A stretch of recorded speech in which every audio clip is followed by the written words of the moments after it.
Doug, I gotta be honest. I think you look no further than the 4K out of Aspas in the pistol round for the final nail in the coffin for DRX. It was so quick, it was so clean that it's deserving of our Verizon high-speed moment. Let's take a look at it now. And yeah, let's be honest, that may have been the final nail in the coffin, but it really felt like the coffin was 6 feet under at that point. Woo!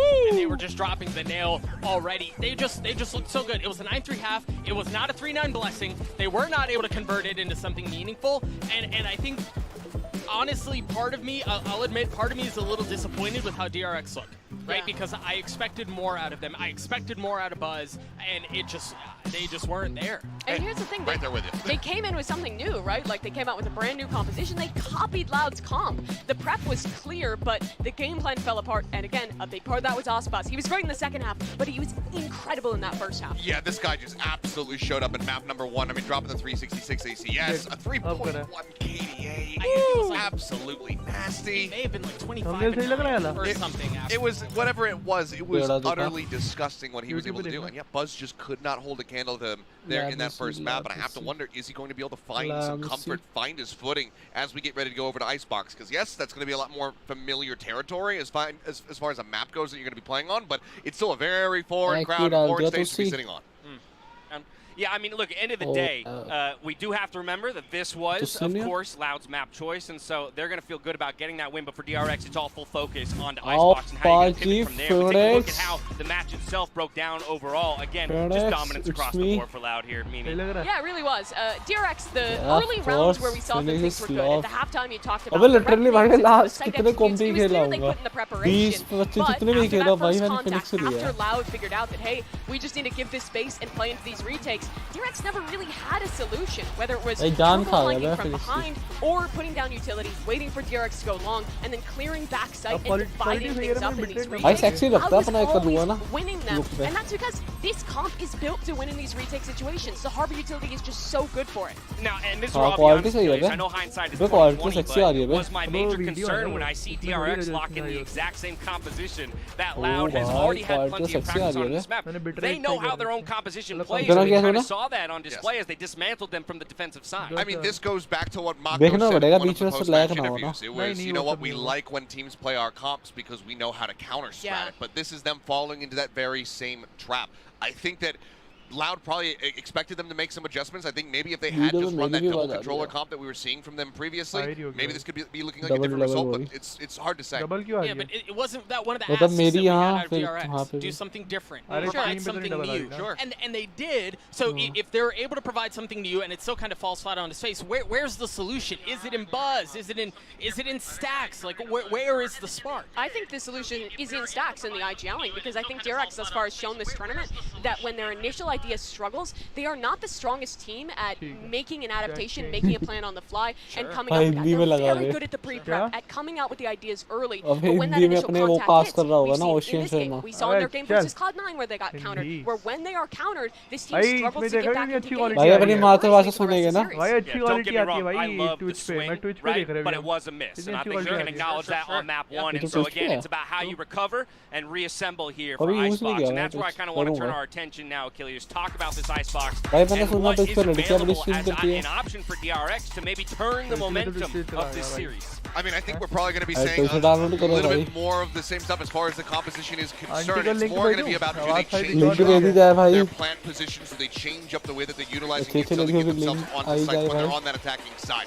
That's what I'm curious to see. They're going to be starting on defending side, so we'll get to see what the side of Loud wants to bring to the table. My biggest question now is, okay, we've seen the DRX adapt Loud's composition there on Pearl. Do Loud adopt the DRX composition on Icebox? I mean, it's an option. The thing is that DRX, speaking into this, it's confidence in their own game plan, because they have no idea what Loud is going to do. In history, the old team was great on this map, but we don't know how this new version of Loud will look. Well, it won't be long until we find out what each of the teams are going to come to the table with as we jump into the Prime Gaming Agent Select. Look, here's the I don't want to see matched compositions for the rest of the series at this point. Let's see some differentiation. I want to see I just want to see, because I want like the idea of like a counterweight, you know, like I mean, this is just touche of game 1. You get your comp picked against you, you pick their comp against them. I mean, the only difference is going to be Kawazin's coming out on that sky, and Saz is going to be sticking to the solo. So they do have those flashes. Harbor सबकी लेने लगी भाई. Harbor क्या हो गया? Buzz has to execute. Yes. अबे तो हाथ पर This side is the की map entry where दिलवा honestly, if देता है you ना don't win उन this, पे. there's a good chance you get 3-0'd. Buzz वो is just blind देने on लग the जाता jet. अपना तो उनको You भागना have to set पड़ेगा him up, and I love that they're not changing comps and they're putting the trust in his hands, but Buzz has to deliver. Also, with that Sky, it means you don't have that Sova अबे, drone to clear out Chinese है offers, क्या? so Buzz has वो opportunity बाजी to go शुरू with हो भाई it. ये। We're all set हाँ, तो for our मैंने यही second तो बोला, map in this Chinese best of लग रहा है। 5, and we're putting Chinese है। all the onus on Buzz to dig Korea भी हो DRX सकता है back भाई। into the series as we साल hand में it देख back रहा over to है Brennan किसी ने बुला Sideshow रखे for the हैं। Cats. कितना बड़ा लग रहा है इनके में। Let's get to it. Both teams raring to go, and so am I with this one because, you know, like the desk was alluding to, so much is now going to be on the shoulders of Buzz as an individual, stepping it up. Didn't have a great performance in that head-to-head versus Aspas. Really just got dismantled. It was 8-0 on map 1 in the head-to-head, Aspas killing Buzz. But the desk is absolutely right. Without the Sova being there, without the drone being able to clear Buzz from angles, Buzz might be able to get more aggressive on the defense side. Is he hitting his shots? Is he confident enough to even go for it? Wind diesel लग रहा है। And I think there's another layer to this too. Kawanzi not having access to the Hunter's Fury should open up RB's ultimates a little too. So there are positives here to pull from. And like the Death mentioned, it was DRX that have been playing this comp a lot. Whereas it's the first time we've seen Loud's ice भाई कायो का नहीं टूटता लेकिन Unknown quantity. कायो का हो ही जाता है And apart now as उसका we बहुत get तेज आता deeper है into this best of 5. Nice उछल दिया। Forwards though, Loud not going to be dissuaded just yet. Healing भी जा Ball's रही है going to be bay. used, but they're going to be claiming space and planting up top. Anything to try and disrupt this one doesn't look likely. It's a different harbor wall compared to अबे what we're यहाँ going पे to see लोग from खेलते हैं DRX on their line attack side. पे Less. खेलते हैं भाई मैंने Oh, एक he बंदे gets की away photo with video it there. देखी Facing into 2 players, but not अबे यहीं punished. पे Very good यहीं information. पे Even वाली just साइड पे manages to strike पता a नहीं little कहाँ bit से of a दूर से blow भाई there. के Damage done. Exchange of the bullets, the weaponry, even a snake bite up close. Sadak. ओ भाई Oh my goodness. अबे खाया बे वो That was that 1v1, but he will eventually खाया fall भाई वो हेड now. खाया How proper does the play get made? अरे but मैं कह रहा हूँ उसके पास frenzy Given a hop test, almost granted an opportunity hoga. to claim a Bhai, ye to kill. It's a ganda deep hai. push Skills into matter screens karta though, hai. and Loud doubled up. Taking scalps, Yeah. taking names. अबे क्या क्या And they take the pistol. 2E's with it. Another Pinsa great hoने wall वाली there है क्या actually DRX? that stops people from being able to get deep. I like that. भाई pistol You can round see मैंने that देख 2E's लिया has पहले put के भी दो time into pistol his round उनके harbor. हाथ We लगे थे already knew लाउड that के based on what we've तीसरा seen from him on Pearl. Pistol round में तो मतलब But लाउड here है looking comfortable भाई too. वो देखा कैसे डब्ल्यू करके घुस गए पूरा। DRX अब तो dead on इनका the मतलब इनका wrong end echo of round भी another रखता pistol तब भी round. हारे गए जीतते ही गए वो देख Great play from these guys on site too. I think there's a real temptation once the flank is Aayush given ने up क्या to just खेलने give up वाले sight वो and go and fight super heavy behind you. But Loud decided to push forwards. Really nice reaction from Sadak with the call. 3 minute खाया A 5-stack gamble play. Stacks, he did claim the orb. That was his goal. Pays for it with his life, though. He was going for those orbs all the time on Pearl. They constantly had reckonings online. And this is one of the first times where Loud's aggression has actually challenged and punished him. Rotate The spike is alone on Sadak here. Okay, the Loud guys are starting to come back. Oh my. But that's it dropped. There was a moment of danger, but I don't think DRX is going to be able to capitalize.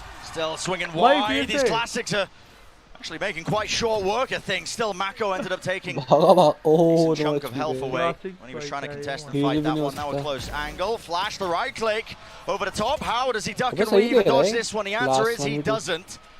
But it has got particularly dangerous, and RB now. इनको नहीं पता He's the leading clutcher of the tournament, but Les is watching for it. Oh, he turns Timing. away. Turns away. And now will there be a double face? Not quite still. भाई इतना slow Significant pick कौन damage going to देता be है done. It's a bloodied Loud as they head Ah, into that bhai. bonus round. We'll see what they आप ही choose to तो do with the दिखाएंगे economy. उनको। हाँ भाई बुलाओ यार सूझे से को बुलाओ It's an uncomfortable Phoenix decision main. that they have to make here. Entry fragger. There might be some low-level investment that still works. And as we've said, yeah, first time we've seen Loud on Icebox at lock-in.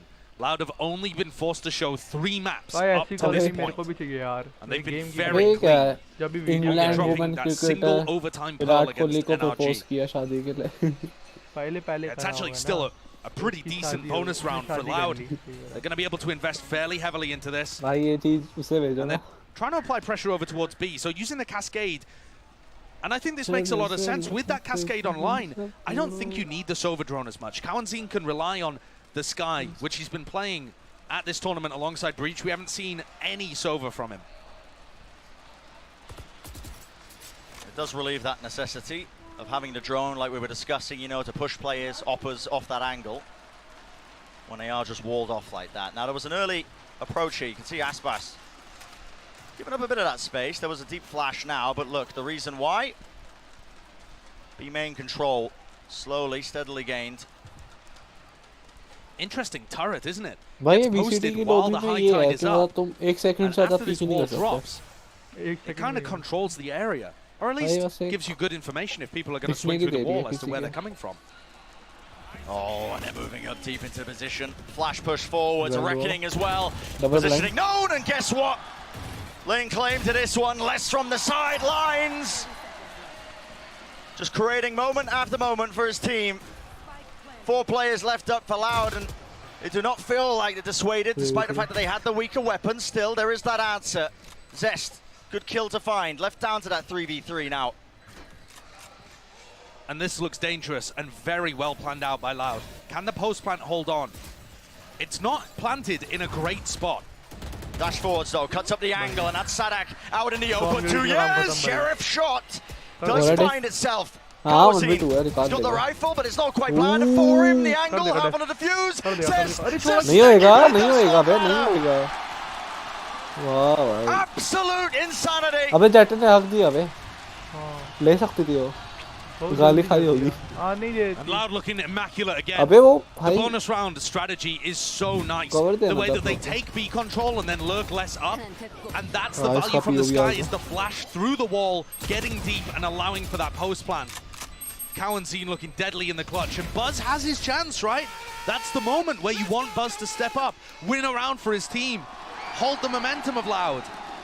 And he falls भाई ये again तो in a अपने duel यहाँ fanatic है. that you would normally expect him to win.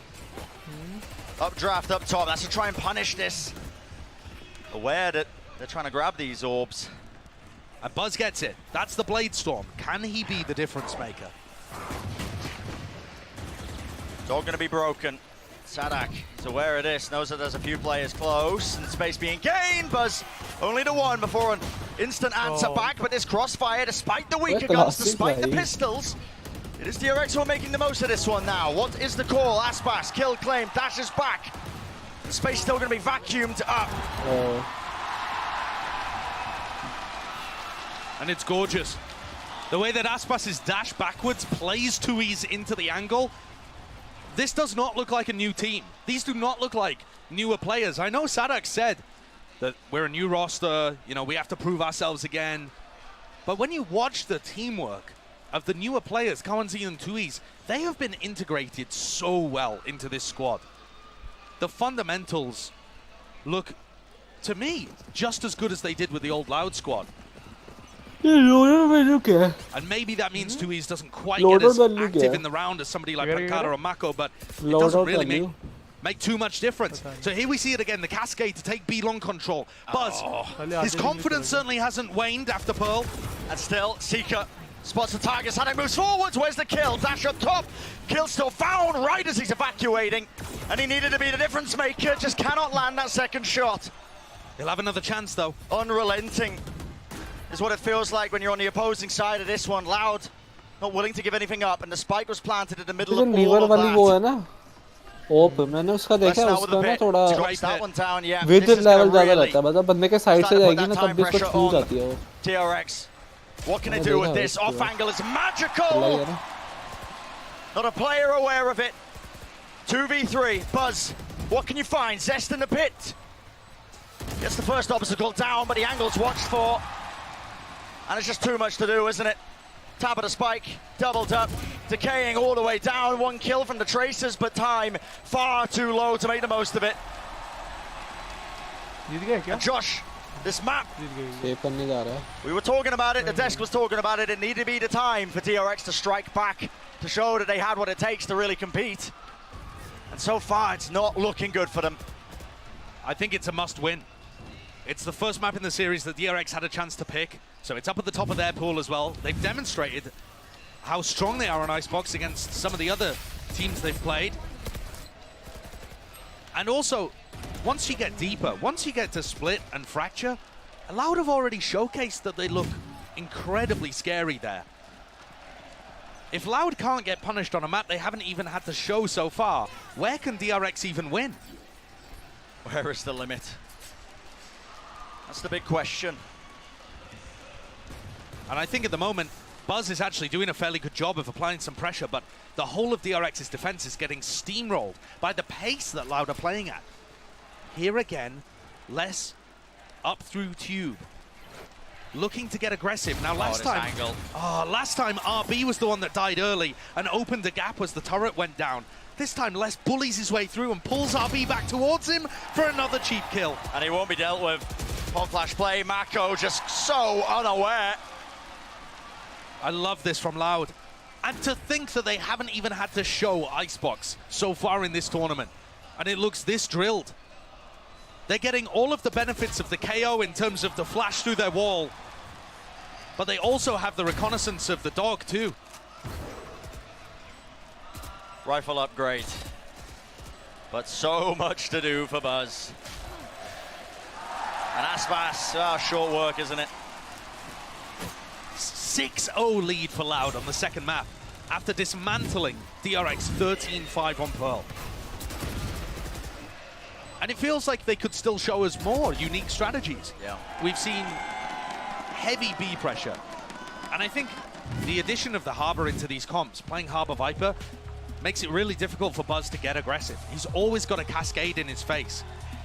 And it's not like any other wall where you can push through. You're getting slowed as you go through that. You're not favored. Trying to go for a classic jet play of poking yourself through a Viper wall, let's say, or an Omen smoke, getting one and dashing out. It just doesn't work as well against Harbor. Can't do it. It's designed to punish you in that aspect. And so what I'd really like to see from DRX, strategically, is for Buzz to continue getting aggressive at B main with at least another person with him, or possibly fighting, you know, pushing pipes early in the round. But I still think it's going to be very hard for him to get value against that, because that Harbor wall is going to always be there. Right up in his face, mitigating any sort of impact. And this is Loud, such a commanding lead.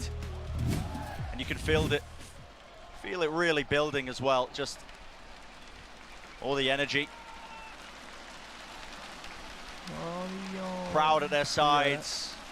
You know, at times we were a little bit critical of Loud, you know, maybe overheating, trying to play to the crowd a little bit too much, but they spent the week, they've cooled down, tempered themselves. It's a cold fire that's burning right now, and that's what's being showcased. Loud, determined to get one step closer. So here's that interaction we were talking about. Buzz with his operator comes forward, and with the cascade, he's not quite sure where everybody is, but that is a perfect way to open the round. A first kill for Buzz. He's unrelenting, man. There's no time wasted. Skipping a hop, jumps up to the box, and he just rips away the opening that Buzz earned for his team. And Sadak, of course, there's no... Reckoning going to be used. Ultimate popped off. That's a bit of a spam kill that was found somewhere. Still, Sadhak moves forwards, and they know where Zest's positioning is. The indicators are around still. RB's been doing the most, but Util in his hands, caught unaware. 7-0 is such a commanding lead. This looks impossible for DRX. In the low bracket final at Champs, they were able to claw themselves back into a fifth map after going down 0-2. The team has demonstrated that they're not out of series this early, that they don't crumble instantly when they face adversity. And yet, today, I feel like what I'm witnessing is just Loud utterly outclassing them. Loud have a different strategy for every time there's a gun round, and DRX are left reeling. They can't even use the lessons of the prior losses. To try and claw their way back into it. Orbs available, prioritized onto 2 years. Try and build up that reckoning. Now a dog clears the one side of it. Interesting cascade, but it is that weaker buy for DRX. And Aspas just trying to get as aggressive as humanly possible. And look at how deep they're pushing. I mean, the wall just gives them all the space into the back of Snowman. New strat again. Yep. A new flavor to it. And DRX with poor weaponry this time. It's constantly DRX who have to react to it. And I love the flexibility that adding the Harbor to this comp gives them. High tide round the side. Sheriff in the hands of Mako. Makes the most of that one. Seekers, though, popped off. Pointing out a positioning precisely known. And it's less with 3. Wants the 4th. Will he get it? The answer is yes.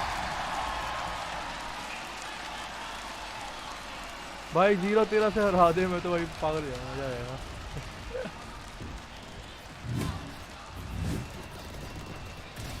Loud are mixing in some safe rounds where they play a standard post plant on Icebox with a lot of these more aggressive looks.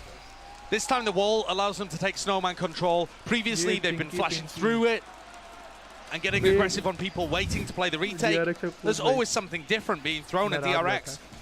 And I mean, just look at the players, look at the coach. They're out of ideas.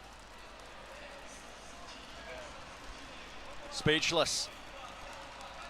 Best case scenario is going to be 4 rounds for DRX, but with the current momentum, the pace of which this game is being played, it just looks so unlikely. And look at that.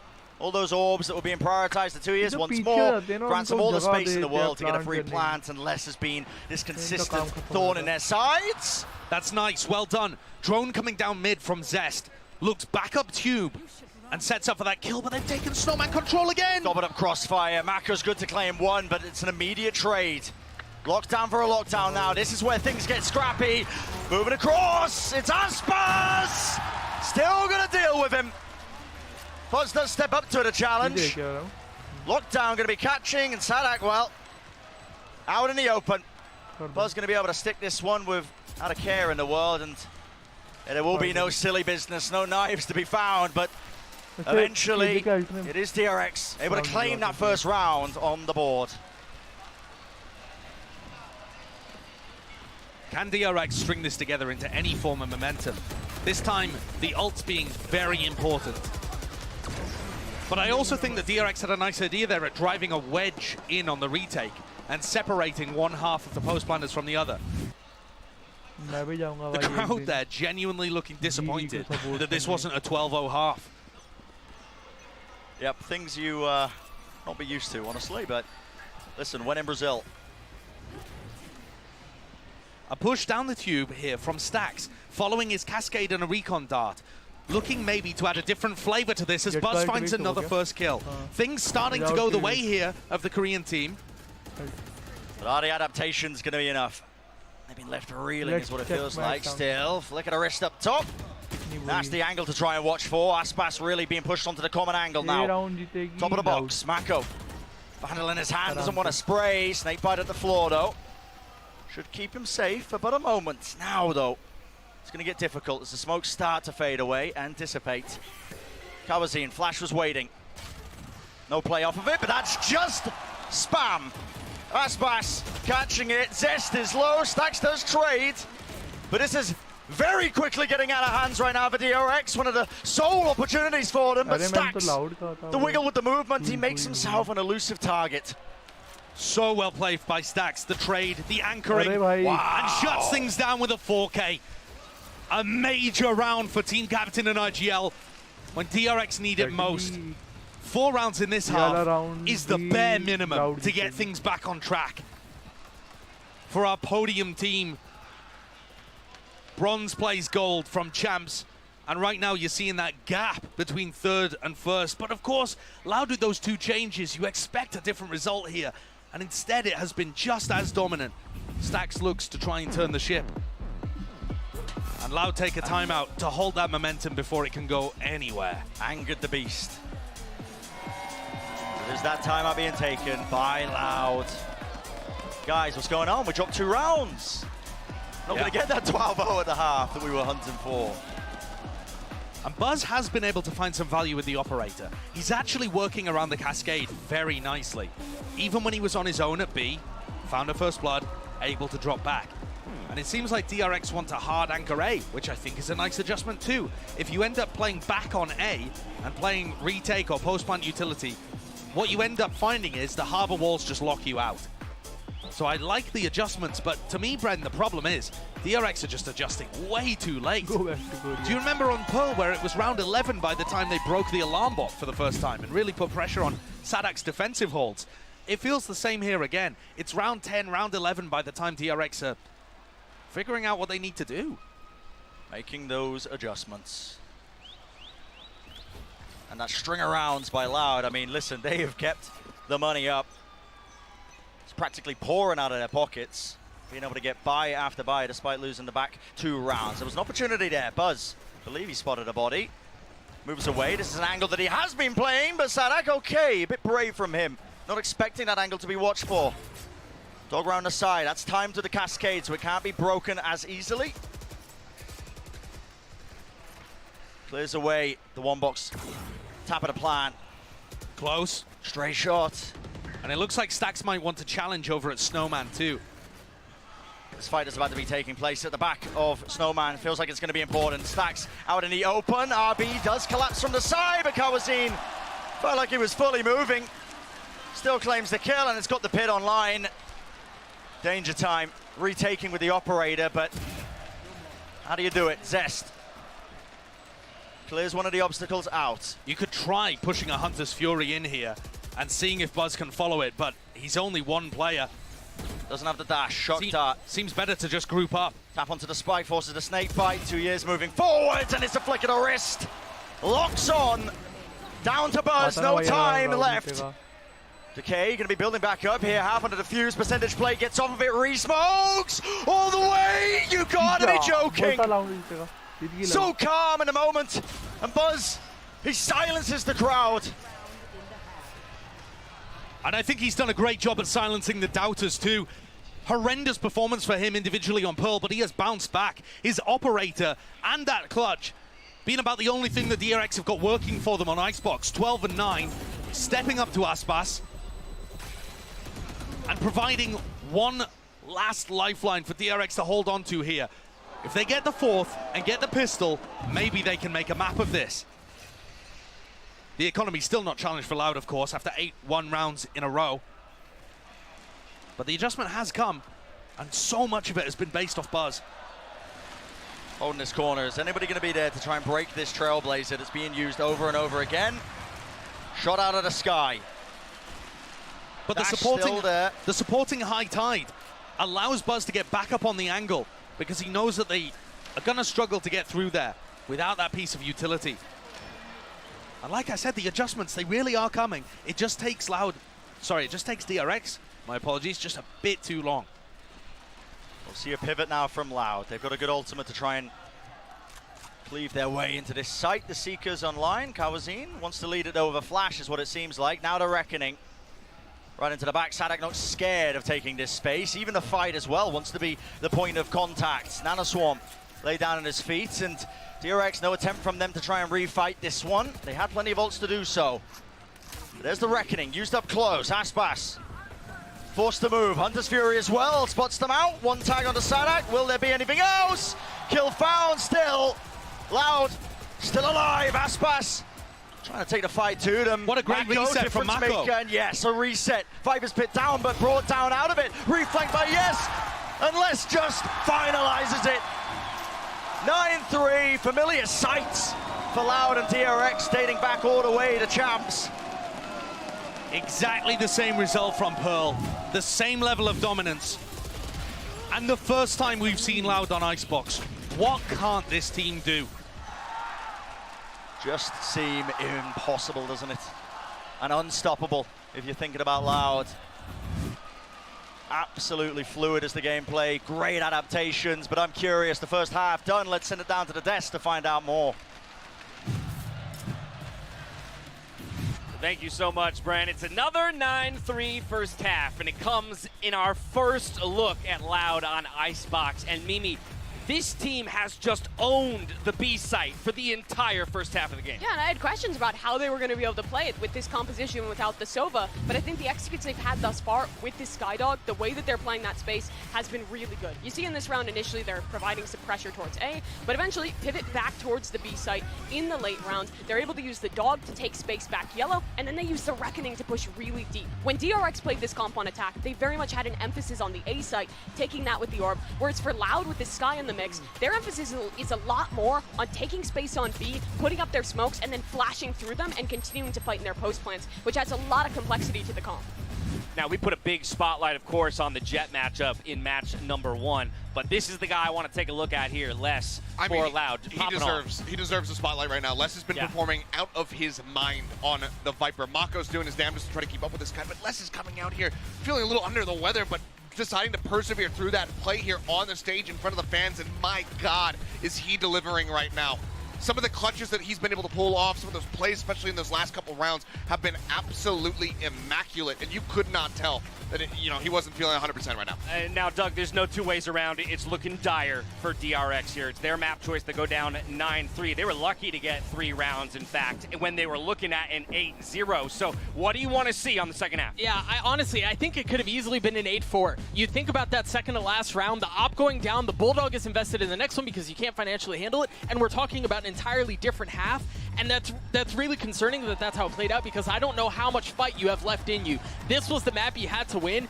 Buzz should have unlocked that first half, and he wasn't able to. I'm very concerned. It is still the map that they have to win, I do believe. We're diving right back into Icebox to see if DRX can get the victory. Back over to Brennan Sideshow.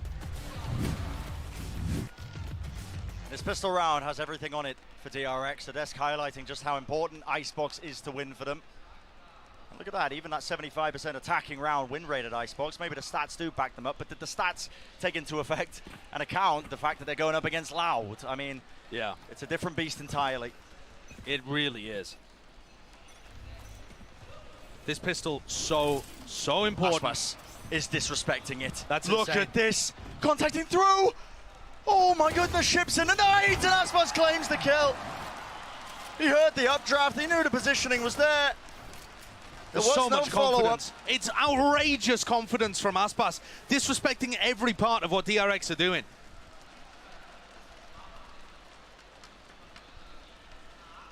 And now things are forced to go quiet as DRX reassess. Which areas of the map do they really control here? Practically nothing. RB is making a prod into A with his turret. It's unlikely anyone's pushed up because they've already seen Aspas. He's the most aggressive player on Loud. Have to clear it though, look at that. Drone being used from a very far back position. We'll get that tag on Aspas, so space gained. Aspas looks like he wants to have another go at it. This would be behind this wall, there's a tard that doesn't even clear him. This would be absurd. But the real play is happening in Tube and under Orange right now. Yep, split play. So important, Les spots it out in that Viper head-to-head. That's Arbido from below, flash play. He's back in. That's in main, oh my word. And containment, it's the name of the game. Aspas, absolute gremlin just lurking around B main. And Mako, too much to do. Loud with all 4 pistols secured. And you talk about containment, sure. Yeah, DRX are just getting stuffed in a box right now, but how do you contain this guy? How do you stop Aspas when he's getting a flash through a wall for him to repeat for the 3rd time in the round? And this is the problem when a player gets that level of confidence, when they feel like everything is working, suddenly they're going to disrespect your utility. Suddenly you're going to have to deal with them. And if you can't win those fights, if you can't preempt them and shut them down, Aspas is going to have 20 kills in 13 rounds. 20-8 for Aspas. I mean, a commanding scoreline, a commanding KD. And I feel bad for Buzz because he's been playing all right this map, but he just can't hold on. He can't keep up. No one can. Different high tide now. Separates a lot of the side, gives a bit of space to the defenders here, but I think the goal is to try and get that plant down. Util, though, stops that. Stacks! Wow. Oh, he tries to go at the rope, but Sadak was spamming it. That's so good.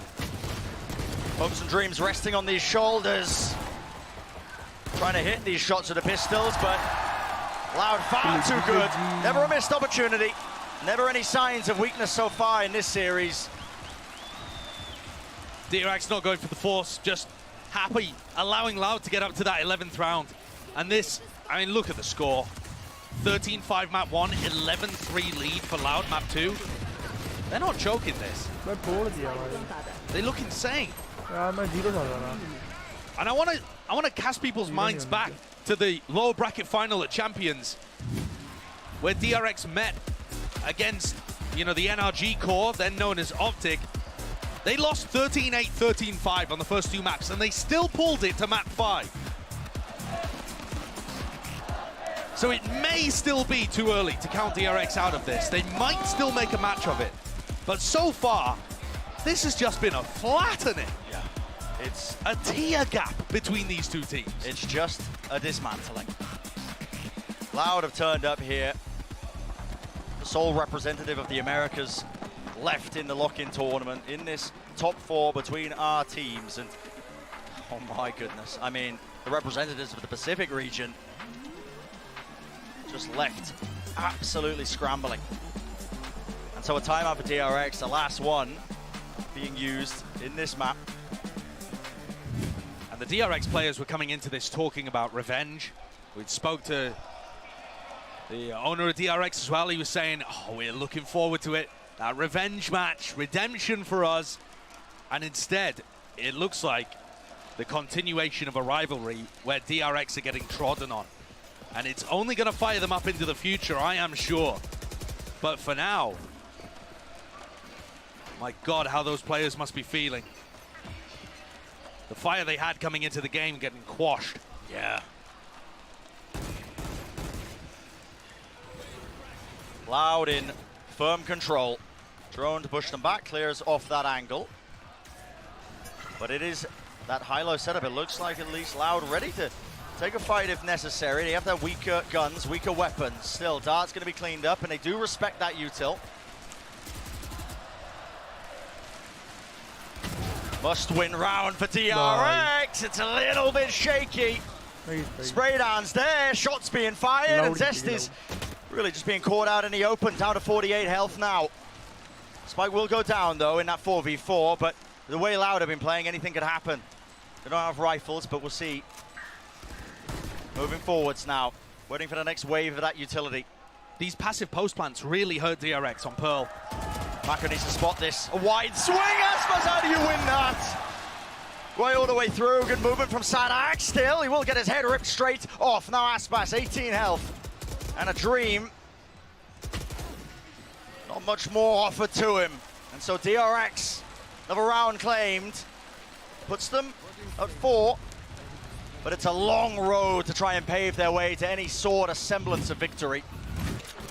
But the more they start getting onto the board here, the more they may turn me into a believer. You saw the stat earlier that they were winning 3/4 of their attacking rounds on this map. And the way that they load ult orbs onto their players will allow them good opportunities. This one is so crucial, though. To hear the crowd. Yeah, that's booze for, what was that, a watch the watch party? party in Korea. They can't even hear you. These fans are making it personal. But DRX, this has to be a round for them. They need to punish Loud and send them into an eco. DRX are going to have big ults online. If Stax gets the orb or the plant, they can use that Reckoning to make it so much more difficult for Loud to retake. So leading the charge, less common angle to spam. It pushes Stax down onto the ground. So much damage. That's through the cove as well. And so a suboptimal plant location for DRX to play this post plant. Buzz. Clawbass pushes them back. Will he survive? Yes. That's going to be a Reckoning. Good timing on that one. It's a refight taken. Dart not being found. And they clean it up. Rifle spam. Crossfire setup. Maka's still alive. Still kicking in the fight. 45 health. Dodging, weaving, ducking. Comes down to this. And it comes down to 2 years. But even he can't quite manage those expectations. So DRX break the economy. Gorgeous post plan by DRX. That's what you need to see from this squad. Getting the fire back underneath them and pushing Loud down to an eco. The crucial play there being that Stax has been generating these ultimates really quickly. He's got the spike on his shoulders, and the Reckoning comes through exactly as Loud want to go for the retake. And that means these players are uncomfortable. They can't stay in the same spot for very long. They can't trade for each other as easily or hold angles properly. It rips apart the retake, and DRX are using utility at the same time, like that recon you saw coming through. Diligent play. Sort of a util combo there. They know that Loud going for those ult orbs, just like DRX were when they were on their defensive side. But how do they get through this one? They've made it well known. Push coming through. Buzz Receiving a friendly shock dart is what it feels like. Up top! Oh my goodness! Narrowly spots that one! Still a retake to be taken! Push it all the way in and Stacks! He just doesn't even know what's happening! Into the cove! Gotta be a recovery now for DRX, but this is looking so damn bad. Handed over the rifle, Sadak taps the spike. Right now baiting out of position, moving forwards, the flash is good, Zest does claim it. Receiving his eyesight back into it, no more tap onto it, Sadak again trying to bait the swing, but RB shuts that one down. Unless he's got the energy up, wall going up, sticks in half, there's no way you can't get away with this. Dart pushes him back, but he's already done enough, surely. In between the legs, positioning known. Less hunting for the kill, but gives up on the round. Or does he? No, he doesn't quite have this one. It's a nice idea, cute play. But DRX, they play it fairly safely, but at the same time, there was danger in that round, and Loud only had pistols. An investment of the Reckoning, though, from 2Es certainly makes things doable. A recon dart is lovely, even if it doesn't hit less, though. It's still good to be able to get Zest into a position where he can push the spike on the next tap. Still, though, I think we saw some really good things out of the retake there. Cow and Zine going for an aggressive flash play to create space for the rest of Loud to stick. Yeah. DRX are going to have their work cut out for them when Loud have rifles. Which is right about now. Aspas, close angle, wider swing actually, damage is good. Drop down to 30 health. Big punish. Gotta respect that now, pushing all the way through. DRX have a timing, they have an opening. They don't want to let this one slip. That's gonna be util used to clear that path and get that plant down in the close corner. And look how Stack saves the high tide for the post plan. That means that Loud have so much more space to go for an instant retake. Hunter's Fury, Zest using his close, still how does Buzz fall there? Lockdown's going to be removed. Still, there's the danger. The danger is here, right in the pit. RB does not get cleaned up. Oh, this is ridiculous. What a reposition from RB. And what is going on here? What is occurring? How does the kill get found? Sprays down, position known. And just backs away at a perfect timing. Turning them into mincemeats. Re-swing. Don't let this get dangerous. Time ticking, which still afforded. Loud could play this one if they wanted to. At this point, as Aspas hunting for those kills, he knows economy's getting stretched, but still it should be him saving the rifle. He's going to go down with the spike. Yeah, it's strange there actually, because Aspas isn't going to be able to save that into the next round. No operator online. Still, perhaps he wanted to use his Blade Storm. It's not going to be immensely damaging that decision. I think the real one is RB's reposition. Just looks immaculate there. But I think looking from an overall strategic point of view, as Loud decide to take a timeout here, you're seeing DRX with a really different approach to a similar comp. Instead of using their high tide to make a lot of space for themselves on site, taking snowman control or getting through it to take the site, they save the high tide, plant inside the cove, and give themselves very little space to work with. Loud are on that retake within a couple of seconds. If you can wind your head back, wind your memories back to the first half, Loud were pushing DRX so far away before the post plan ever happened. And so when DRX retake, they have to look left, right, clear snowman, clear tube, clear top site. DRX are actually playing a much more claustrophobic game, and it's gonna give Loud opportunities. So far though, it is working, but DRX have had to burn a lot of ultimates to get to this point. They've used a Reckoning, they've used Hunter's Fury in the Viper's Pit. They are not buying kya? What they really need is Stacks to get another Reckoning online by the time we hit round 20. And they also need to make sure that Aspas doesn't kill everyone with the Blade Storm, because the way that this guy's been playing, that is well within the realm of possibility. In a normal match against most teams, when you see Loud, your opponents drop down to the weaker buys, you're thinking, okay, a bit of breathing room, but Loud have been able to make these half buys a bit more dangerous. Now we see an approach. It's an attempt to push away, and he sort of plays away from a main drone. What does it really see? Flash to try and as well hide information. Gets the tag though, and Aspas pushed up off of it. Tries to take the space back. Mako swinging wide. Top of pipes, a bit of spam, that'll do it. Kill found, and so the big pain point is going to be removed. Aspas falling, Buzz pure reactions. Flick the wrist up into a common angle to just spam And that's great work. Stax is still 2 away. I'd like to see him hunt for this final kill, to be honest. His is the most important ult to get online for the next round. But even so, it's possible that with an ult orb and a plant, they'll have that still to play with. Stax. Almost. Moving across. Great reactions from Buzz to contain that. As a prime game in Flawless, that round could have got dangerous, but they neutralized Aspas, the big threat, very nicely. 2 players facing at the same time, and Aspas missed a couple of shots. The difficult ones for sure, really difficult ones. But sometimes a player of his caliber might still be able to grab him. If DRX win the next round, I'm believing in the comeback. Their attack siders look strong. The way that they're manipulating the ults is fantastic too. I think there might be a way that they can get into this round with a lockdown and then play Reckoning post-plan. But there is going to be a massive clash here on B. Oh, Aspas, you've got to be joking. The balls to push up, make a play like that. He's tagged up though. Up draft, there was a punish attempt by Buzz. And he used a ton of his own util just to maneuver his way around that one and potentially collect that kill. Still moves forward. Dashes up. Watch for. Double up. RB moves around, blind, but to the angle, and he is fully blinded up. Swinging around, coverage is there. And it is just that hammer strike, one after another.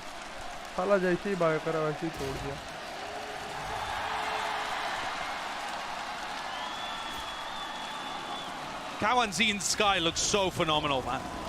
Utilizing both of those flashes, knowing that the first isn't good enough, relieving the pressure. I mean, he just looks immaculate in these positions. Such a phenomenal pickup. I think DRX rushed that, though. Once they had control of B, and they pushed Buzz back, and they pushed Aspas back, RB had the perfect time to go for a lockdown. You stick a lockdown there, and you wait, you apply so much pressure to Loud. And instead, they just ran into the Maw. And it has set Loud up. Map point for them. The margin for error that is allowed for a team like DRX, no longer available. Lockdown going to be used up close, though. This is punishable if they have util for it, but I said it's just going to be a pit. I don't know how Les is going to stay in sight here. He's going to have to evacuate his pit. Is he just going to allow himself to get detained? Yeah, apparently. Wants to keep it up. Obviously, the Viper nerfs, meaning he has to maintain that. Dash has to be used. Disengaged by Buzz. And no punish on Les. No punish at all. It's backup remaining. Spam. It's dangerous from Stax. If Stax falls here, they lose their big ult for the post plant. Cove just barely keeps him alive, and here's the flank from Aspas. And what an answer! Shots landing. Warbank damage, and they are weak, missing the second one. Everyone falling low, but Buzz, he answers for it, but Loud, moments away now. It's a 3v2, and it's just over like that.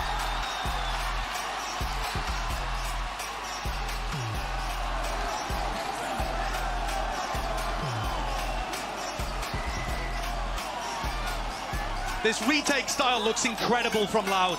The aggression coming out from Aspas and Kawanzi. Pushing forwards, making space for one of their team to get on the defuse. The Brazilian retake looks so good. And the crowd are pumped. Loud are one map away from being able to get themselves in a position where they could be our first ever team to lift 2 trophies, and back to back at that. That's what they're fighting for. And honestly, the attempt from DRX to try and bring it back, it was good. Adjustments were made, ever so too late though. And DRX find themselves in a position where, once again, exactly the same as that lower bracket final against Optic at Champs, they lose a map 13-8, 13-5, and head into the third. That time it went to 5. Could we see the same? It looks almost impossible, but they've done it before. The crowd battling against DRX. It's that extra element that maybe they didn't think about, but we'll find out soon enough on the other side of this just how this series will conclude.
Red Bull gives you wings. Red Bull gives you wings. Remember being at school and I ain't had no lunch, but I made something out of nothing. Me and my brother saved every little dime we had to keep the lights and the water running, but that's okay.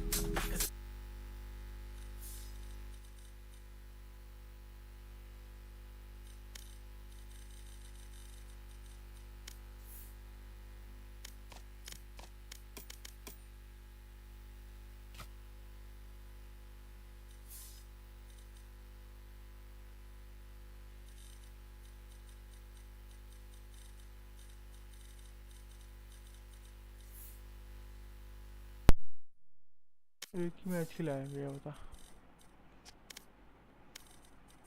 वैसे शायद खेलना दिमाग से piece निकालने वाली बात है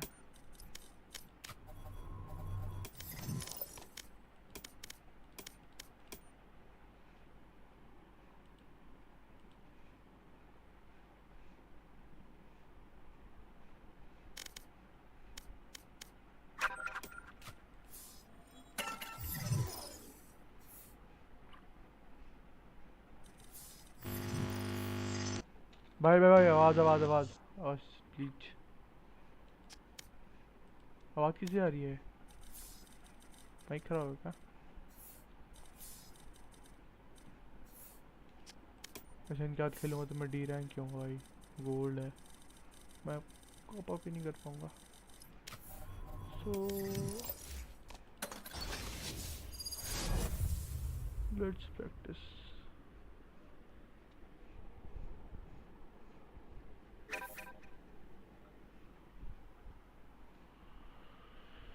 जिस बारी भी तू मैनू ना करती मैं कर दू सड़ तेरे सामने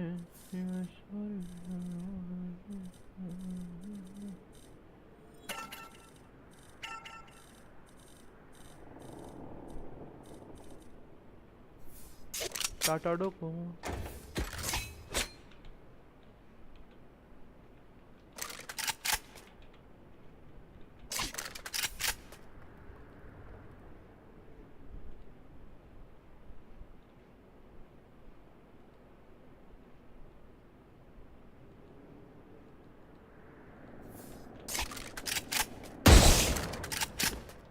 Göz kalemi straf mesela. Göğsünü de ettim.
मुखड़ा निहाल दे जावे को ओवर टाइम में लंबा जाएगा ऐप लाएगा तो कभी कभी खेलने वाला बंदा है ओ भाई मैंने शोन नहीं कहा अपना स्पेक्ट्रम गार्डियन ना अरे भाई ये चीज़ अच्छी है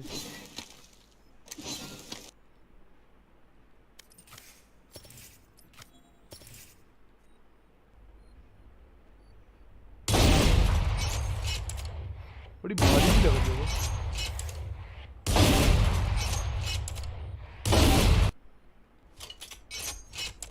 वो लग रहा है वो इतना लोहे के पाइप में अंदर वो छोटी डंडी डाल के खींच रहा है मजा दिवाली पे ऐसा बम बना के मारते हैं अबे स्पेक्ट्रम अच्छी है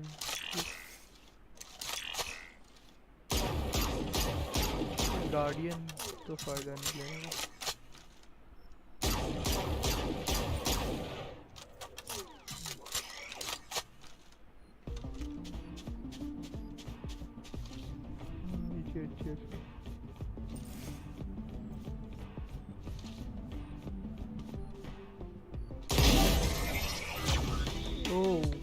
इसे वेंडर आ रहे हैं तो बढ़िया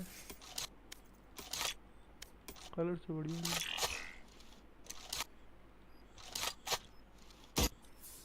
चावे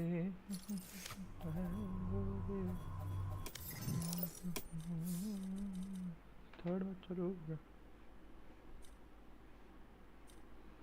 मुखड़ा निहाल अरे चालू क्या match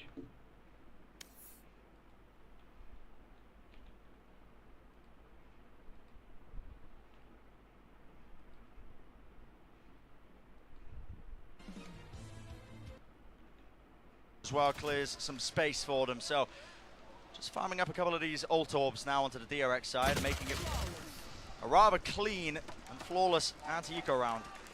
Really nicely done.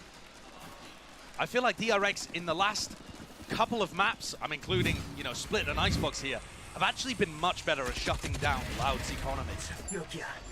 They finally found their moments to be able to punch back. And when Loud get onto the eco rounds, they don't look as dangerous. Here you're going to see, though, that explosion. Kawanzin is almost always using his Trailblazer at A, and it's often followed by Sadak. This time, everybody on Loud behind it. Yep, 5 grouped up. Orb to smoke the cross. Throw some uncertainty into the mix, but the Boombot leading forwards. Fragment nade drops down, spam inside of it, Aspas! You can't be getting away with that! And yet he does! Angle watched for, will there be a trade? Buzz just getting that one pressure in a bounds. And RB's left in a 1v3. He'll take a duel early against Aspas here and lose it. Loud responding very quickly.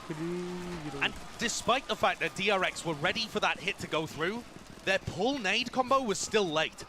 That's the pace that Aspas and Sadak are going to be playing with here. That's the tempo. They're so quick with their blast pack engages, with their dashes, that if you're anchoring a site, you can get overwhelmed very quickly, caught with utility in your hands, and forced to take duels on unfavorable angles. You can see here how Zest and RB were designed to hold onto A. The knife shutting down a lot of the supportive utility, grabs a ton of info in this round as well. 4 players found. Repositioned by Zest, not holding on top of Heaven, just lays down that fragment nade, but look. It's A ramp that's compromised. The job is going to be on Mako here. How does he play this one? Anti-flash drops down.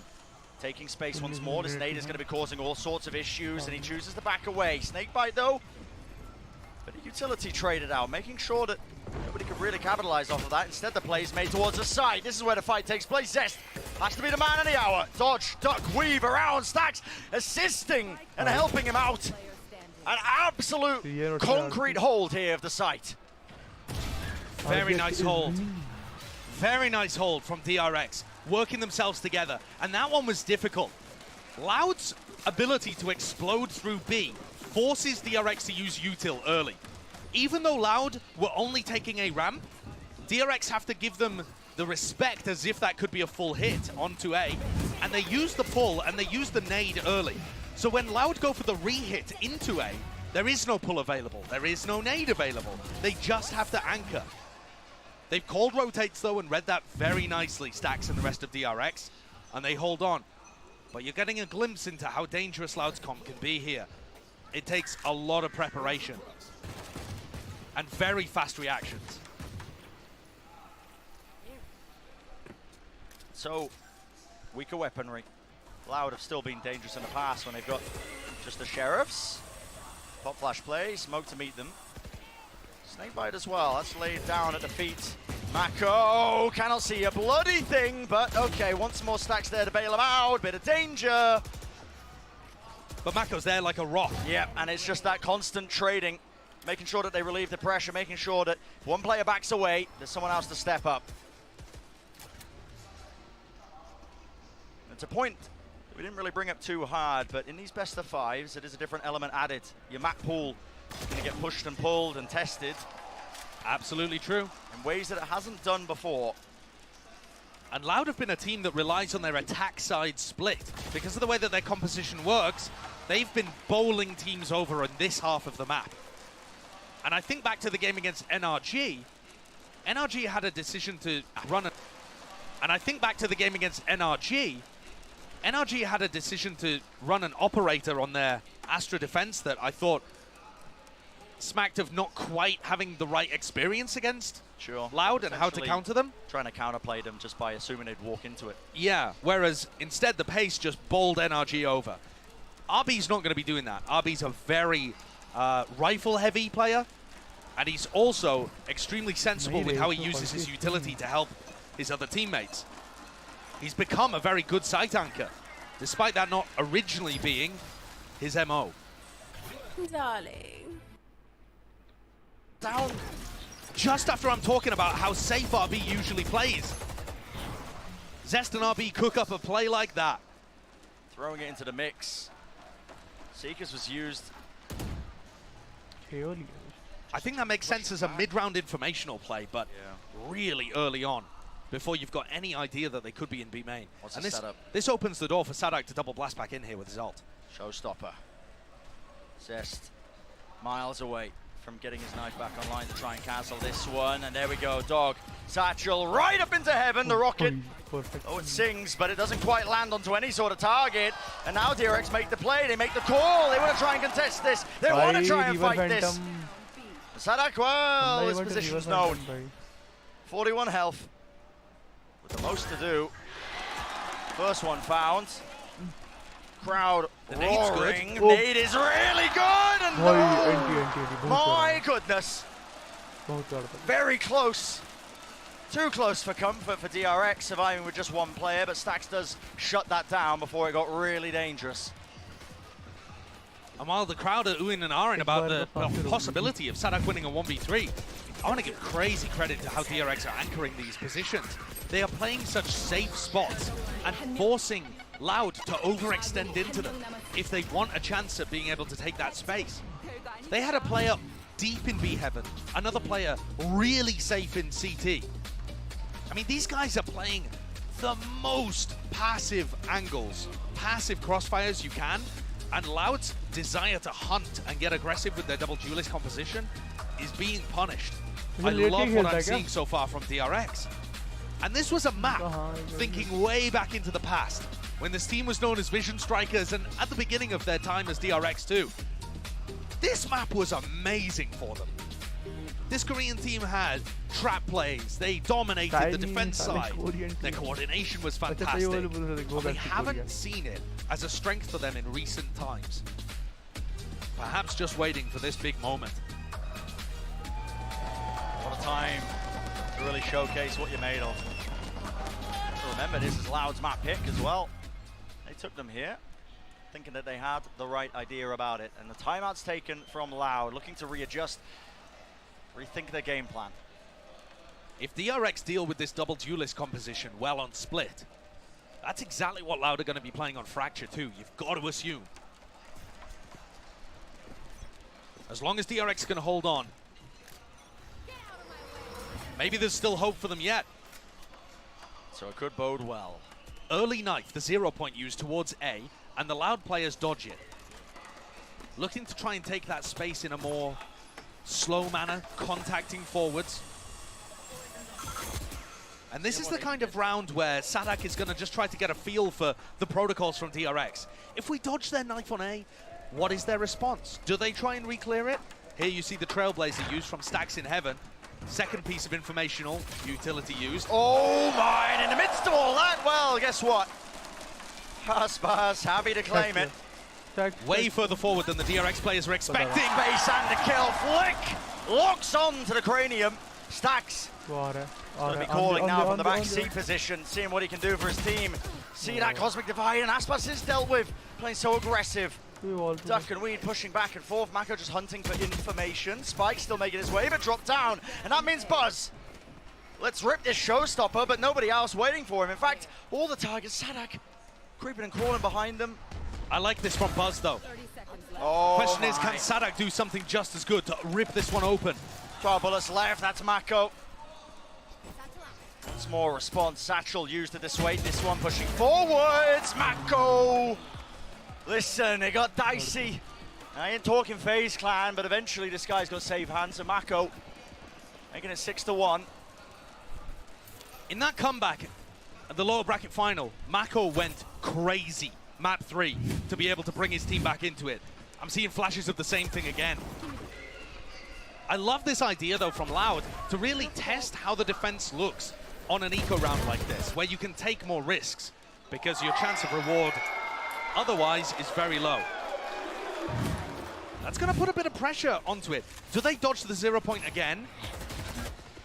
No. Aiming to break it, but it just doesn't quite work. Can't quite see where it was placed. The Viper Wall in their face. I mean, their own Viper Wall as well, right? So, bit of anti-synergy. Dog spots some zest. He's the casualty. There's a pull, though. That's going to be used. Stacks, does he still want to take this fight? That's the question. Backs away. Seekers, a wide swing. Repositions. Oh, Mako trying to as well help him out. The swing from Heaven. Readjust, though. Repurposeful, and my goodness. 3 kills for Stacks. Damage being done. Buzz dropped down in the middle of all of this chaos. And the spike out wide, out in the open. It's Aspas looking to wide swing and take matters into his own hands, but the gravity of it all. It's up to 2 years, isn't it? 2 stars. Does he dare use them? Still out in the open, and there we go. What a round. Confidence in bounds from Buzz. What a round from DRX. Stacks and Buzz, magical. In terms of the duels that they win, where was this team? Where were these players in maps 1 and 2? Take a look at these in the replay. Stacks taking that first duel off the back of the pull, and then this one. Oh, looking so good. Readjusts to be able to take out the Raze player there, Sadak. I mean, that's just insane. The entire time, Seeker just harassing chewing at his back. Yeah, I mean, he just has to be constantly readjusting his movement. And this is DRX looking so damn commanding in this map. 7-1, knocking Loud once more onto that weaker buy. And the 2 newer players, the 2 rookies for Loud, they've only got 1 kill between them, I believe.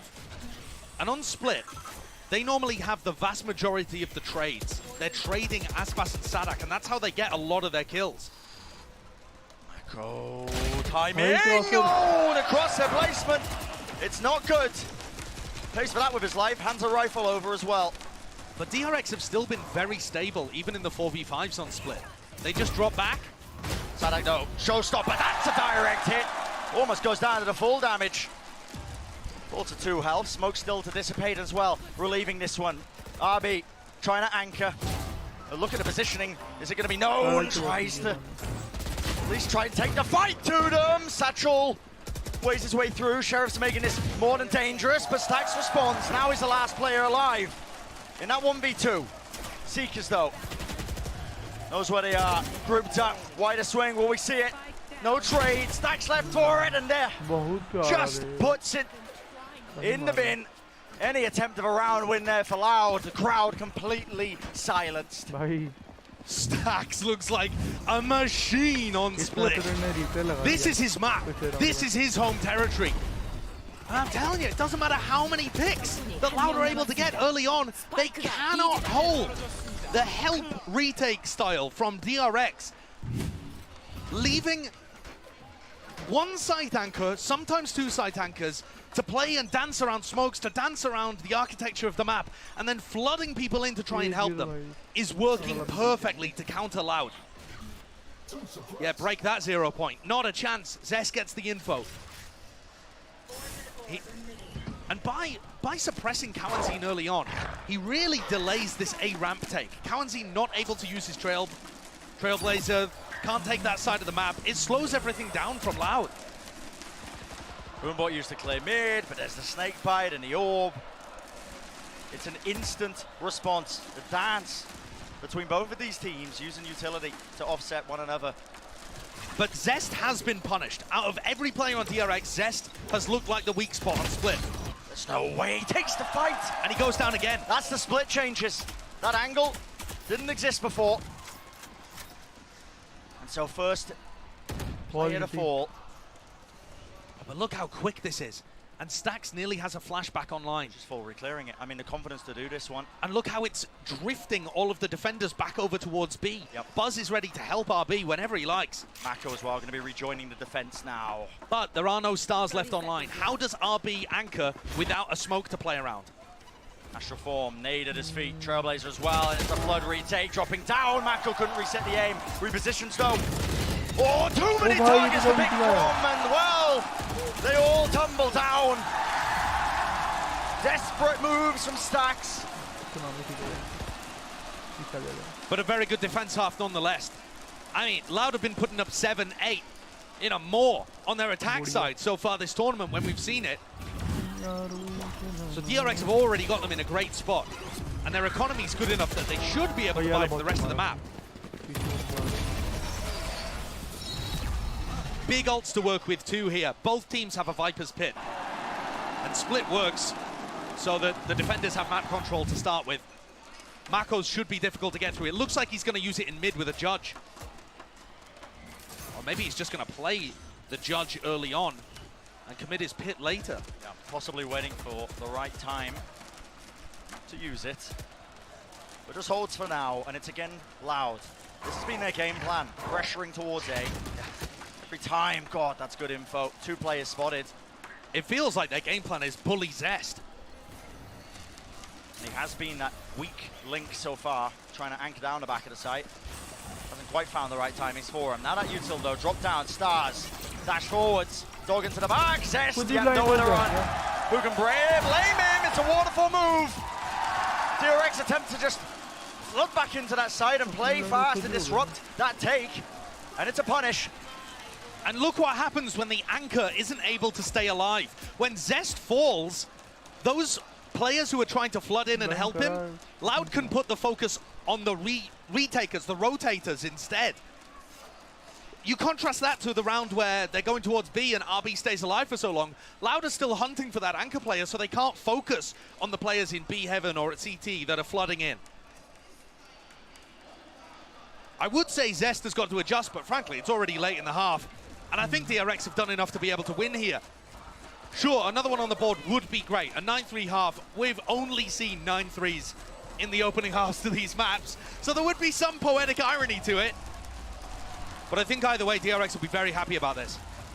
They've already equalized their best performance on maps 1 or 2. Yep. The work has been put in. Now we approach final round of the half here. DRX make it at 9-3. It will be more than respectable. Happy days for them, considering they're on that back foot. For Loud, you can kind of feel that stress mounting a little bit. The glimpses we've seen of the coach cams, Fraud sweating, wiping away his brow. Everyone's sweating in here, Brad. Yeah. And so here we go. Pit now going to be utilized straight down into mid. Trailblazer though, double satchel. It's all the util. Every piece of the puzzle. Buzz has that showstopper. Landing in his face. It's chaos. He's going for a direct hit! Yep, not wasting any time. Look at this. Oh, maneuvers away and around. Stacks contains that bit. Zest, oh my goodness, lucky to get out alive, and still no one's looking for RB. Weaving his way around the pillar. Stays alive in this one. Less and 2 years. 2 smokes players with the most to do now. It's cutting that noise. Spike, though, dropped up top. Fragment nade pushes it back. All on this one. Les moves forwards, picks up the spike. And still RB uncontested. And where will be that trade? Everything to do. You're waded right into a sideline, Zest. What is Zest doing? You've turned it into a 1v1. You might have just thrown this. Cosmic Divide now going to be used. Why not? Throw everything at it. So difficult. Around to use it. How does he win this spam down? It's just swaths and waves of that utility. Blocking the sightline, 30 seconds, contacting, up, down, trying to clear it. He's got to know that RB is on that corner. They're both worried that they could have pushed through spawn at this point. Surely RB's got the clutch. Yeah, he hears the timing for it, 2 years. Gambled incorrectly. That wave of disappointment, you could hear it in the cheers of the crowd as it died out. But if you're a DRX fan, I'm sure you're going to be more than happy with that one. Nice and loud as they secure that 9-3 half. It is so great from DRX, this bounce back. Amazing performance from Stax and Mako. The clutching and the site anchoring, so good from RB. This looks like a different team, and they've got that momentum to be able to bring this back on Split. Lovely momentum behind them, but we're going to change things up here for the halftime. Let's throw it down to Yinsu, who's on the floor of a special interview.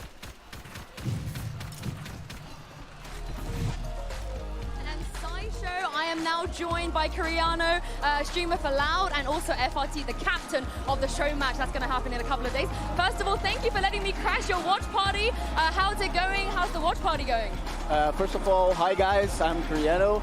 The watch party is awesome. I mean, I really like doing these, especially like inside the crowd and everything. The sound is awesome, everything is awesome, and Loud is doing a really great job. I mean, we did a really good job on the first half, but I think we're going to recover this. Yeah, so it's already a 2-0. That's a really, really good job so far. FRT, I wanted to ask you, you know, in this crowd, there's so many Loud fans. They have so many chants. Now, I don't really understand Portuguese, so would you be able to explain to me, you know, what are they chanting? What does it mean? Okay, they just like pushing their chin to the limit every time. They always like cheering for a crowd, like loud, loud, loud. They say like loud, it says like loud, loud, loud. And then everybody's going crazy every time. Like they're like, I don't know, smashing the thing and screaming, shouting. It's crazy. Can you guys teach me something? You know, if I want to be supporting Loud out there, what should I say? The best word to say is vamos. Vamos! That's one. Okay, I understand that one. Now, Tarek is actually right next to us. He's also captaining the show match. So, you got anything to say to him? You know, you're going to be playing against him in a couple days. I can't wait to play against him because I know it's going to be a great match. But I'm winning this game, bro. I'm winning this. Trust me, bro. I'm winning this game. You guys can't see this, but Tarek is right next to there, and I think he's responding to us. And lastly, is there anything you want to say to the players if they can hear you right now? Some words of encouragement, because they are 9-3 down.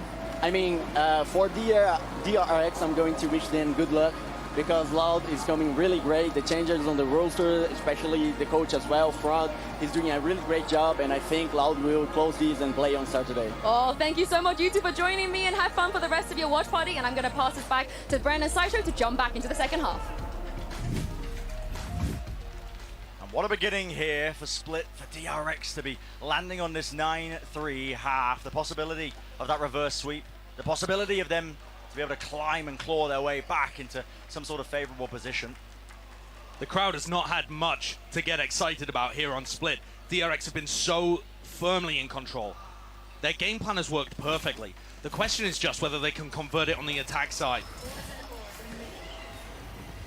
Because Loud's comp, I think, is designed for attacking, but it also is not reluctant to get up in your face. What's the answer? Oh my goodness, that's a little bit awkward. Satchels was eating a ton of damage there. Nade dropped down and it looks a bit awkward. In the meantime too, Aspas and Kawanzine, this is what I'm talking about with this comp. It's so happy to get active on defense.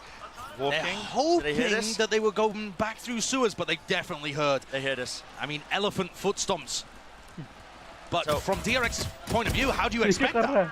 In the meantime, Stax is the one who's also pushing up, getting himself into those favorable positions. And they take the timing. Walking, strutting to contact play, but this is where the backstab will really reign. Aspas spots one, holds it down, waits it out. First kill claimed, there's the second, and finally the third. Stax so much to do, and just not enough resources.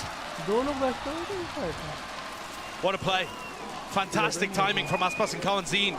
But also, the whole reason they're forced to rotate there is because this hit into A was so messy. I don't think it was necessarily Loud doing anything spectacular on their defense, so much as Buzz with a bit of a beef trying to entry, the players getting distorted and mixed up. This isn't a very bursty comp from DRX. It's not going to group up as 5 in A main and B main and explode. At least, I don't think it's playing to its strengths if they decide to do that. I would like to see them control mid, go for A heaven, run some splits, run some fakes. Make use of the fact that Loud doesn't have a sentinel that can give them information on the map. Orb collected though. That's DRX making the most of these eco rounds, making sure that they prioritize the ults for the next. Building up to their advantages. If Loud to have any shot of trying to shut down this comeback, this new momentum that's behind DRX. Pistol round was a good start for it, but it's still an incredible uphill battle. And Aspas has not been pushed away once by this angle. Marshall in his hands is deadly, especially when there's no armor. Gotta be careful. Running right into the sight line. Farming up to that Blade Storm. Got it online.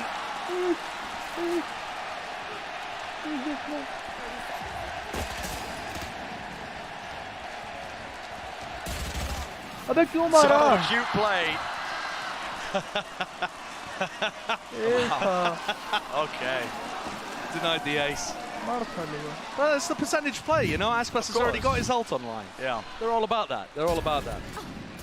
And that's actually dangerous. Of all the ults to get online for a bonus, I think Aspas is #1. You're putting Aspas in a position now where if he plays aggressive in B main and goes for some kind of push, maybe in mid, you know, there's so many places where he can get onto sight lines early and try to challenge these players from DRX. So it has to be a clean round win for DRX. Don't let this bonus get out of hand. Got that full investment. You got the rifles. Boombot spots the one. Nade's going to be used, and but Aspas is pushing. Yeah, Mako pushed all the way back. Aspas is pushing. Trailblazers use this. Good discipline. Tags him. Stunned up. Has to use the dash to get out of there. Yeah, that's good. So from DRX's point of view, they've managed to take mid and push Aspas a little bit away from B main. They have given up the whole of A, though, as a result of that. And look at those Loud players in A heaven. They're only looking at vents. They don't care at all. I mean, now they've just started to pay attention to A main again, because there's a timing where DRX could have re-cleared. Oh, a bungle from Stax on the flash as well. Doesn't even threaten like they could be going back in this direction, but still, Loud, for some reason, going for the gamble stack on A. Yeah, moving over. They seem to anticipate it. The wrong read. It's a, incorrect gamble. Diligence there from DRX, making sure that they clear all the necessary angles just in case, but it's a free sight that's afforded to them, so you're going to see that 5v5, the full retake.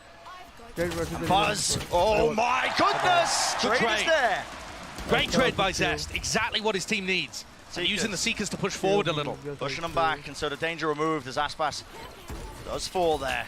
Satchel play, flash, connecting onto the back, but eventually going to be meeting them with that rifle fire, and it is Mako, Mr. Consistent. 2 years in Kawazine, close to the corner, great positioning by Zest there. Lovely little off angle, making sure that there's not going to be any crumbs left up. Really well played, very disciplined. One of the things, though, that I'm slightly concerned about with how DRX are playing their attack side, they're not creating much serious presence towards A. They're relying on this Viper wall kind of setup from Mako, but Loud are playing it aggressively at the beginning of the round, and they know that no one's getting back over there. And the other part to this too is, RB is really, really safe in B main. So if Aspas decides to get aggressive in B and hang around there for a while, DRX could run a B split without ever clearing Garage. Unlucky. So a couple of things where you could definitely see an opening for Loud to start getting back into this map and controlling the game on their defense side. And it all comes down to how aggressively they play the outsides, the extremities of the map. And it's going to come down to this, isn't it? Gun round. Operator in the hands of Aspas. Deep Trailblazer. Spots the one, and guess what? Aspas, of course, he's taking that space. He knows where he is. And this is dangerous for Mako. Juggle Peak fires, dash enabled. Snake bite to try and force the angle up close. They're taking the fight right to him. Buzz bails him out. There is a trade. But did they anticipate this? Aspas still there. 2 years wide out in the open. That's going to be the response still. Dashing right down into the site. Relieving most of that one. There was a pull. Great assistance. How do you salvage it if you're DRX? Chalo, 10-6 ho gaya. Loud can see the spike. It's a smoke from RB. Pull back there, making it look like they could have gone in, but the spike again is just wide out in the open. One little peek from less, and they know there's no threat. 30 seconds left. Boombox spammed. Almost every angle watched for. It has to be this site. That's where it's going to be landing, and it comes down to this crossfire. Impossible to break. Lovely by RB to whip it around and somehow return the fire. The players are weak though. Sadak in the danger zone now. Smoke popped up, but time pressure mounting. 11 seconds. Tries to go for the wider swing, but lovely patience by Aspas. DRX are still grouping up really heavily on the outer sides of the map. I haven't seen them use mid great apart from the previous round. Look at the A pressure. I mean, the Loud's comp completely controls A main, B main. Whether it's Aspas pushing aggressive with Kawanzin, or whether it's that kind of suck-nade combo that they've got going on the opposite side of the map with Sadak and Tuiz, they dominate the outer wings of Split. And DRX need to recognize this in that timeout where they can have a chance to talk to the coach, and they need to be taking mid. Aspas can always be more mobile, of course. He can bring an operator to mid or try to go for a push there, something of that ilk, but I'm not seeing the same mobility for DRX, and they were set up to be able to get a comeback started here. 9-3 at the half, sure they lose the pistol, but they're letting an opportunity slip away from them. And that cannot be allowed to happen if DRX want any chance of picking up a trophy at this event, any chance of pulling this back and getting us to 5 maps, getting the first Valorant reverse sweep in a BO5. Would be devastating. It's an opportunity, like you said, Josh, you cannot let it slip. And DRX knocked down to the weaker buy. Still getting the rifle in the hands of Stacks and RB, so bit of firepower behind this one still. Could be dangerous. Loud on the right foot now. At the end of the day, the pressure is still on DRX to be able to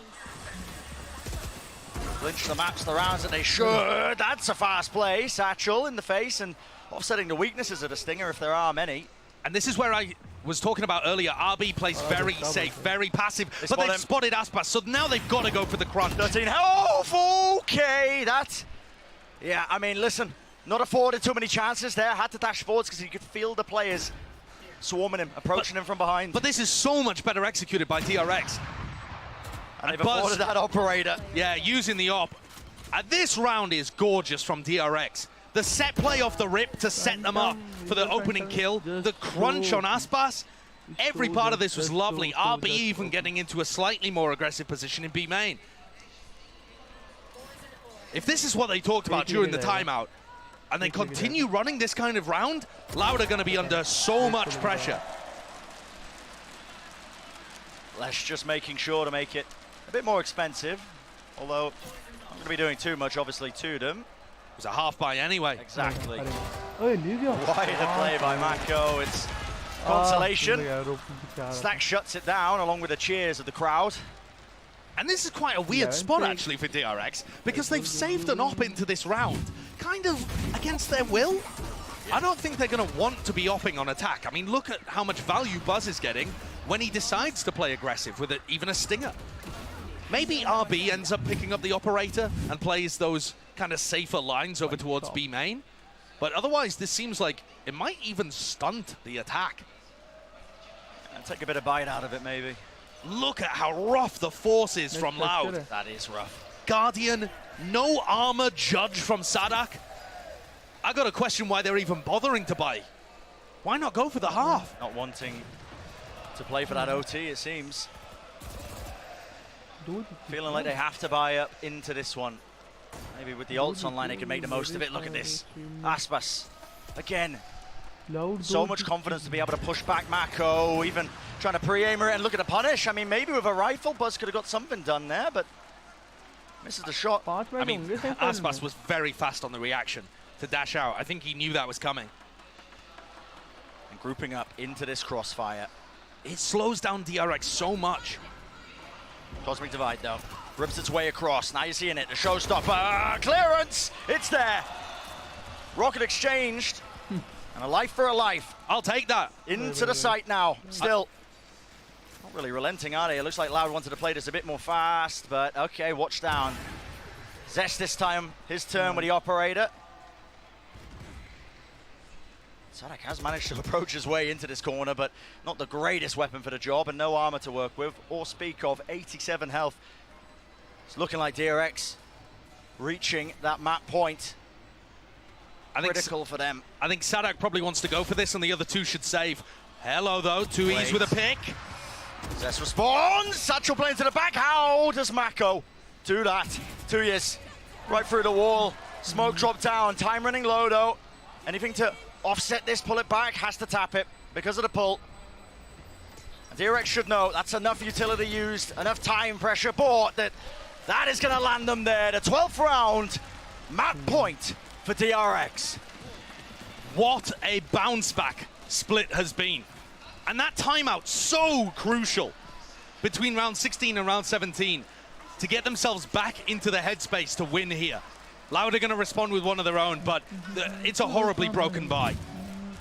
They made their last gamble, the economical gambit in round 18, throwing caution to the wind. And now this looks all but over. DRX with 6 opportunities to take us to map 4. Yeah. And I think so far, you should be fairly confident that DRX could do something similar on a Fracture, because their dismantling of the double duelist composition, despite the fact that Aspas has 21 kills, is pretty gorgeous. They've stopped all of the follow-up. Flood retakes were good. Here on their attack side too, they're playing some of the slower rounds, controlling the map a little better. Yeah. Signs of life. And listen, Josh, I'm happy to see it. Was thinking for a moment we were going to be seeing a fast 3-0.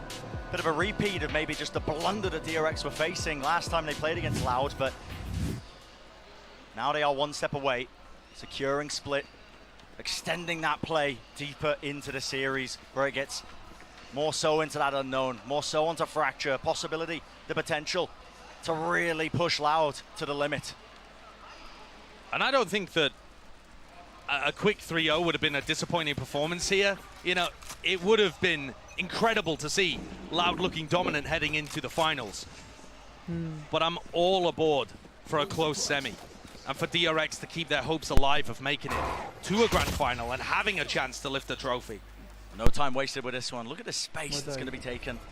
B main controller's theirs, and RB, he's got the stars in his hands, starting to lay this one down. Double satchel. 2Es timings it though, and the judge is there. Spam though, counterplay by the rifle, drops down, less needs to be dealt with. How does he claim 2? Inconceivable almost, but down to that 2v2, and the pressure's mounting. It's Aspas and Kawazin who have to do the most here. The weapons aren't too good for it. Seeker's committed. Dropping everything into this round. One down to the ground here. Start to split the site up. Is it going to be that crossfire? Zest! What is that? Taking a fight to them. Pop flash play. Leaves it up to RB. Can he perform the slam dunk? A tap. Baits out the pull. Still plenty of time, but one of the players has got to hold this, and the rifles are in the hands of the Loud players. It just looks impossible. It looks just impossible. And Aspas, whew, sweating maybe, but listen, pulls it off. That might be the most difficult round that Loud have to get through to bring this to OT, because their weaponry was awful, and they still managed to pull out a win. Having said that though, Brent, only keeping one player alive, oh, that is so good, the 2K from less. But like I was just about to say, keeping only one player alive there means that their economy is still in a rough spot. They're gonna have to keep pulling out round wins, and some of them a little more cleanly, in order to get their economy back into a decent position and face DRX on level footing. Get it back in that manageable state, but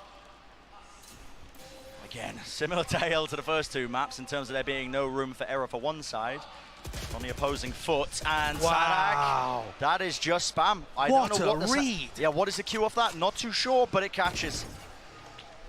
No idea. Counterplay on the other side of the map as Aspas and Kawazin take A away and make this a bit more comfortable. Having said that, they've got 3 players leaning on the A side. What is this clash? Pushing forwards, Aspas wins the fight on 8 health. But Stax has got to call a reactive push into B right now. He knows there's max 2 players there, and Tui's put under incredible pressure. Indeed he has still. Will a headshot be available to him? Gets the one, Buzz good to trade it. Sight cracked open, wide, less. Back in position, into heaven. But now you're playing right into this Viper's pit. Still 3 players available for Loud. Dropping down already. Aspas with the knives. Flash down, Kawazin buys time! Mako found, no more pit. Crossfire has to be good. Dropping, Buzz for the ace. Will it be the finalization? Will he be the finisher? Less, so much to do. And just buying time with a showstopper. Putting it off the clock. RB, what a finish. DRX are not done yet. There's still life in this squad. We've seen it before. You cannot count them out. They looked outclassed in the first 2 maps. A massive difference, a tier gap almost. But we've seen it before. Lower bracket final of champions. We've seen it in their run even here. That once you knock DRX, this squad, now tempered by experience, have got more to give. Fracture's going to be another opportunity for Loud to close things out 3-1. The double duelist we're expecting to come back out and play again, but it did not work here. A real tested DRX squad, the history of this team dating all the way back when they were known as Vision Strikers. They do not want to let that opportunity slip. They've never been to that grand finals at the global events. That's what they have been hunting for. At least one step closer being able to fight back. Aspas is still putting on insane performances, by the way. 8 first bloods, 23 kills, but this time it didn't matter. They shut down everybody else. It's the game plan of DRX that was just far too good. Can't overcome it. That's going to do it for this map. Do not go anywhere because you do not want to miss the rest of this series.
Red Bull gives you wings.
DRX have come alive here in Sao Paulo. One round at a time, one map at a time, Achilleos. That's what we're talking about when we talk about mounting the reverse sweep. Never happened before in international Valorant history, but we might just be on the path to it. It could be the day. This was a major rally back here from the side of DRX, once again showing that mental perseverance is still in full force.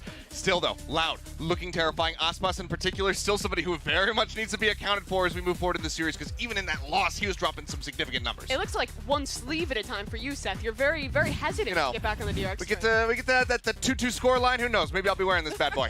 I want to go back to what you were just mentioning on Aspas. That guy was still out of control, and it's kind of insane that they lost 13-7, given how well Aspas played. He was 8-1 in first kills to first test. 8-1. I love that call out because Mimi, it all started on the defensive half for DRX. It was Mako and Stacks holding sights. Yeah, thus far we have not really seen this double duelist, double dive composition tested on the attacking side for Loud. But DRX did such a good job at shutting down these side executes, and those two players you call out were fantastic at it. Both Stacks and Mako would kind of initially give space that double dive, then flash back in, fight together, and found so much value in shutting down these XX, which was the brunt of the game plan for Loud. I mean, it's like countless 1vx situations that these guys are coming out on top of. I think that the rest of the team saw that RB was clutching up. He was dominating the leaderboard, and they said, okay, you know what, let's get involved a little bit here, boys. And they were able to rally back. But this also goes back to something that SK Rossi was saying on the desk that I have repeated multiple times now because I love the quote. It's that when your IGL is fragging, it really rallies the rest of the team. Stax was stepping up here in this map. The rest of the team leveling up. Buzz having a very strong performance overall in the Rays.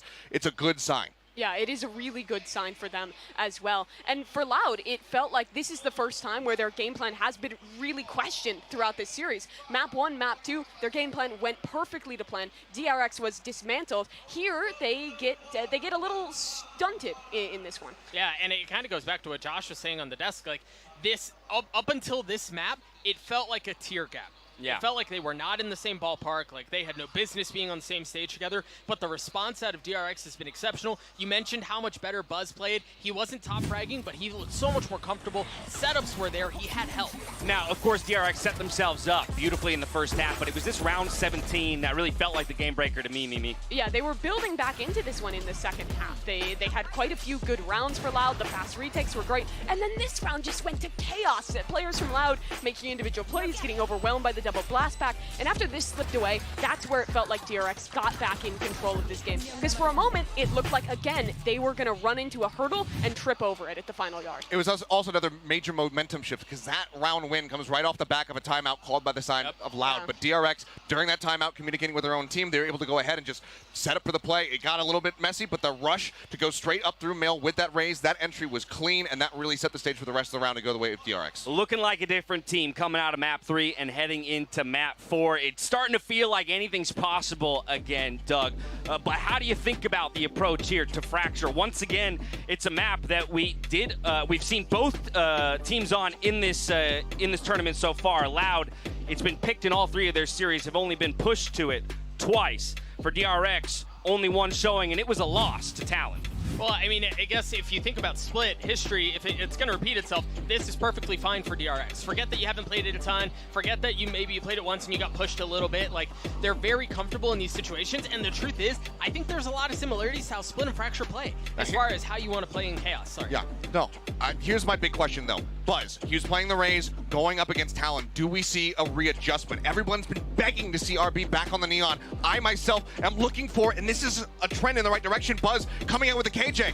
No way. Prime Gaming Agent Select continues to throw us some curveballs here. I think it's going to be the Neon. They're making that pivot. This is going to be really interesting because Loud is going back in with the same game plan. Another one of these double dive comps. It got shut down last map. But for DRX, this is something that they have played in history but have not done just yet at this tournament. And it works really, really well. But who I'm looking towards individually in this one is RB, because in the past when he plays Neon, there's been this expectation that he falls flat in big matches. I think he's disproved it thus far at this event and at Champions, but on that role where he's had issues before, I'm looking at him. I mean, Achilleos is getting excited at seeing this pick locked in. I was telling you guys, I hope that this happens if we go to Fracture and we're finally getting to see it. The question is, how well versed is it? It's been a while since we've seen it. Is it still going to be fresh in his mind when it comes down to all these movements, all this tech with the Neon? The Neon pick tells me it's about to be a change in pace on this game. We want a map 5. Everybody watching wants a map 5. The question is, will we get it? Let's find out as we send it over to Brent and Sideshow.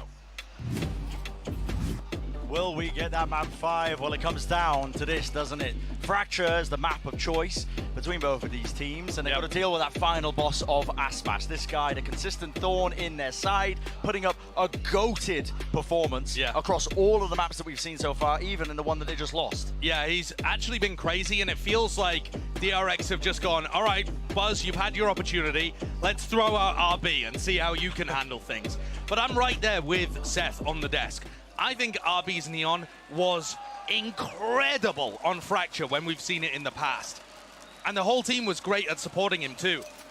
So I'm excited. I'm just hoping that it's practiced enough, because in the run-up to this tournament, they won't have been running this comp. They were playing with Foxy9, presumably.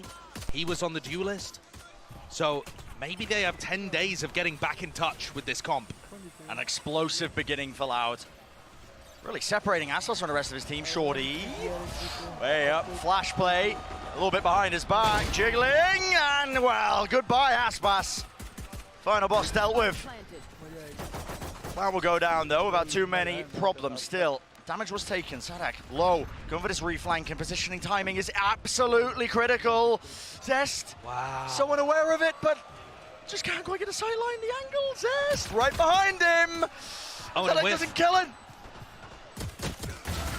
Another fight to be taken though. Stun through the choke point. All lining up there for the frenzy, and that's exactly where it thrives.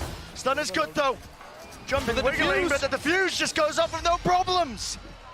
Very nice retake from DRX. Pulling a page out of Loud's book there. Pushing players deep, fighting with RB, the stun bolts coming out in order to make space for the spike to be stuck.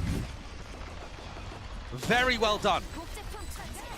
And I would expect too, based what we saw on Split, for DRX to sometimes allow the duelists onto the site and try and push through the smokes to collapse on everybody else. That's roughly speaking their game plan on the defense side of Split too. Allow the duelists to do whatever they like, but crunch down on the rest of the players. No force buy from Loud, allowing DRX to pick up another pistol. See if they can keep this one moving. Players are low and the util set down onto the side. Okay, Lass!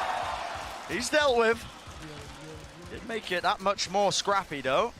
A bit more scary as well, so backing into the corner. Aftershock, it's going to be used here. Kawazin committing that plan, but he will fall. Perfect timing from the grandfather of Breach.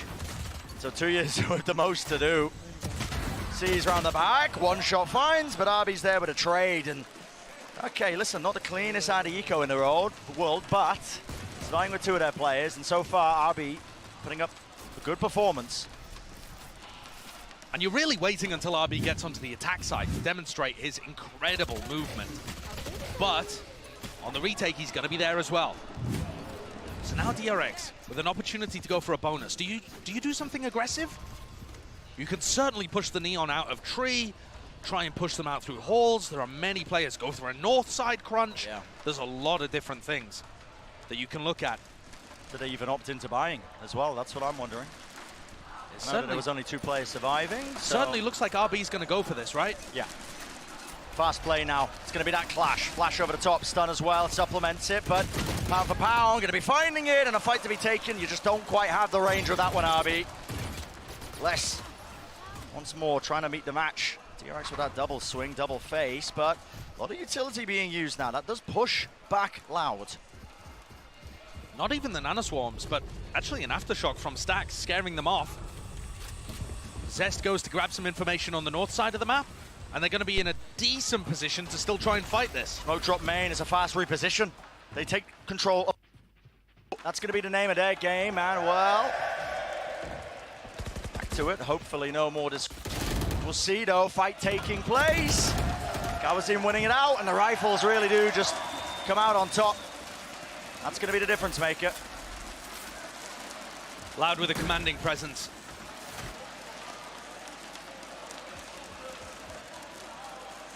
Any damage here is good for Buzz, of course. But I think, really when you're looking at their defense side, it's about finding those opportunities to get up and get aggressive. I think especially on B, when you're looking at the positioning of the defenders, like somebody like Stacks, right? He's been playing Canteen, using his Aftershock, and I think if Loud go for some full execs onto B, you'll see Stacks flashing through smokes and trying to support Buzz, who's anchoring hard. Early days in this map, still so many different directions that it can go. Yeah. Buzz going down to the spike, so denying any potential ult orbs. Quite important when 2 years is one away, but attack side, it's quite easy to claim up those orbs anyway. We'll see if they aim to do that. Maybe a fast play, taking some area of the map.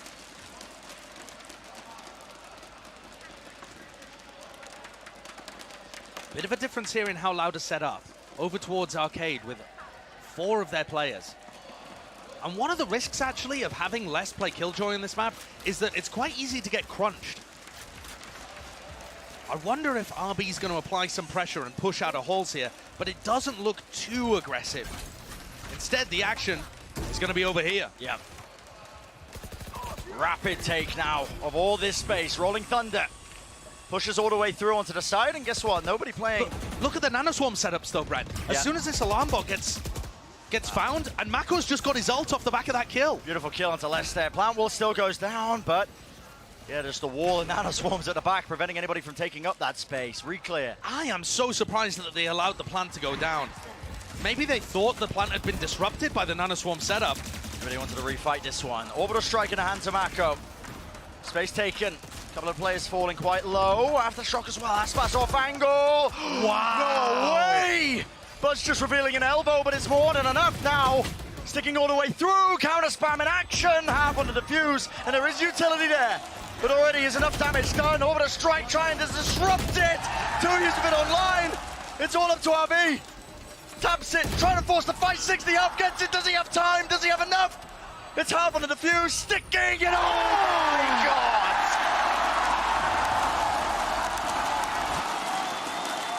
Heartbreak for DRX, and Tui's with the play that wins them the round. A pivotal one at that, as it drops DRX's economy back down into the dust. Take a look at these moments, good counter spam, but it's the couple of kills that Tui's gets. 3, including enough to get his ult online. And with 4 milliseconds the difference. Just insane. That's a back-breaking round if you're DRX. You needed that for the swing of the economy. Instead, now it's your team that's been pushed onto the back foot, onto the weaker buy once more. Same play again. Yeah, Loud, not relenting, are they? So much util, faster play. RB forced to pull out the ultimate overdrive. Oh my goodness. Adjustment of the aim. It is chaos though. Inside the smokes. DRX hunting for any and all advantages. Mako does have the rifle, but got to be handed an easy kill. Spam down. Just trying to get out of there, it seems. Sadak's plant gets his ult online. That's going to be useful for the next. I don't see Mako winning a 1v4. Not from this position. Yeah, seems very, very unlikely. The DRX are going to have to make an adjustment to deal with this 4-1 arcade push. There's only a single player less coming from the bottom side, coming through tree. And the double duelist comp is just bursting through arcade. There's a lot of things that DRX could do. You know, one holding heaven, one behind the box, run some kind of double face like that. But I think what DRX are worried about is that, sure, they go 2 for 2 in that situation, but then they lose the sight. That becomes the problem. Mako cowering. Hoping that he gets the save and hold on to this one. I think Loud could run the exact same strat again and just throw Sadak's ult behind it. And it's going to make DRX very cautious. So what call is made here? Looks like, again, that heavy presence into B main, but for Loud, they've got other ideas. 4-1 split. Yeah, but this on the south side. But this time on the opposite site by the look of things, right? Towards A, towards drop, they want to fight it. Maybe the plan to try and burst through with a showstopper, but it's Buzz that has to try and put a stop to this one. Less for the first time is actually going to be pressured. Zara taken care of. Less goes down in the middle of all of this one. Sadak, though, pushing forwards. And the fuse run out there, not finding an easy target. And there we go. Lets it rip eventually. Straight into halls, but critically, Spike is going to go down. Planted. I'm kind of confused why Mako isn't using his ult to try and create some pressure here. They're just letting Loud get into post plants for free. Locked down close, though. Maybe anticipating they're going to be fighting. Mako once more. This guy with a rifle in his hands. He's a menace. Lockdown's going to be destroyed. That bails out Aspas, but he's inside the cloudburst, and they know it. He's dealt with, down to 2 years. We've seen this rookie player really step up to the challenge, step up to the task time and time again, but that might be a little bit too much to ask of him in a 1v4. And so DRX managed to pull off the retake there, again, without using Orbital Strike. Just investing the lockdown that pushes the Loud players into uncomfortable spots, and then they wrap around and pinch. This kill is gorgeous. I mean, how on earth he gets that? I thought it was a random spam through the smoke looking at the minimap, but that's almost more impressive. Yeah, not quite. And I think they might want to be doing that more. if they realize that Les is playing on his own on the south side of the map, look, he's here again. Les is the only player at the bottom of the map. If they do crunches south side, Les is not going to be able to hold on, and a lot of the time he's not going to be able to escape on the rope either. Big ultimates to deny the plant. Rolling Thunder, Orbital Strike. And RB's hunting for Les once again in halls. Ball's going to get broken. Lash across there with a satchel. Stunned up though, Zest. At top, is it going to be the common spam angle? Aspas taking damage and eventually will fall there. No one was able to get into the site. Les is creeping his way through. Good timing. And the Prowler nerfed. Spot him. Seems like Zest is aware though, it's a jiggle. He knows that didn't get a good clearance. And Loud waited out. Bide the time. Les just can't get value out of his ult. I mean, I think this is what Mako's saving it for, right? The Orbital Strike is their big counter to Les's lockdown. So, I think you're going to see that. Oh, what a shot from RB! And this guy on the Neon. Just unleashed, isn't he? Flawless round for DRX. 5 surviving. The bank continues to build. And they're going to be happy. They're going to be pleased with this one. Great stuff. This round, though, Sadak going ahead of the play, causing himself to get completely isolated there. A free pick that nobody could trade. And I'm seeing the same themes that we saw on Split. Perhaps not as dominant a half. We'll have to wait and see. Another fight. But this time, a lot of players ready for it on the south side. Yeah. How is it going to be the response from Loud? Aspas, Blade Storm, good flash. Look how quickly they bail as soon as they realize the breach is there. Okay, it's not just Les this time. We don't want any part of it. So backing all the way. Aspas, he's trying to get away with murder. Oh, it's jiggling. Crawling. They don't know his position. Mako! And yeah, so unaware of that. Rifle picked up. It's time. Looking a bit dangerous. This puts Sadak on the lurk, and he's got a great timing. I mean, they've got double lurk going on here. This retake could be too fast. Rolling Thunder for Rolling Thunder, pushes them back in the Cloudburst. There's no way Aspas gets one. But it was the kill, was traded. Sadak reflanking through, spray down by Zest. But still, it's all up to him. Spike planted, what can he do? Offset Kawazine, fantastic movement. Great control.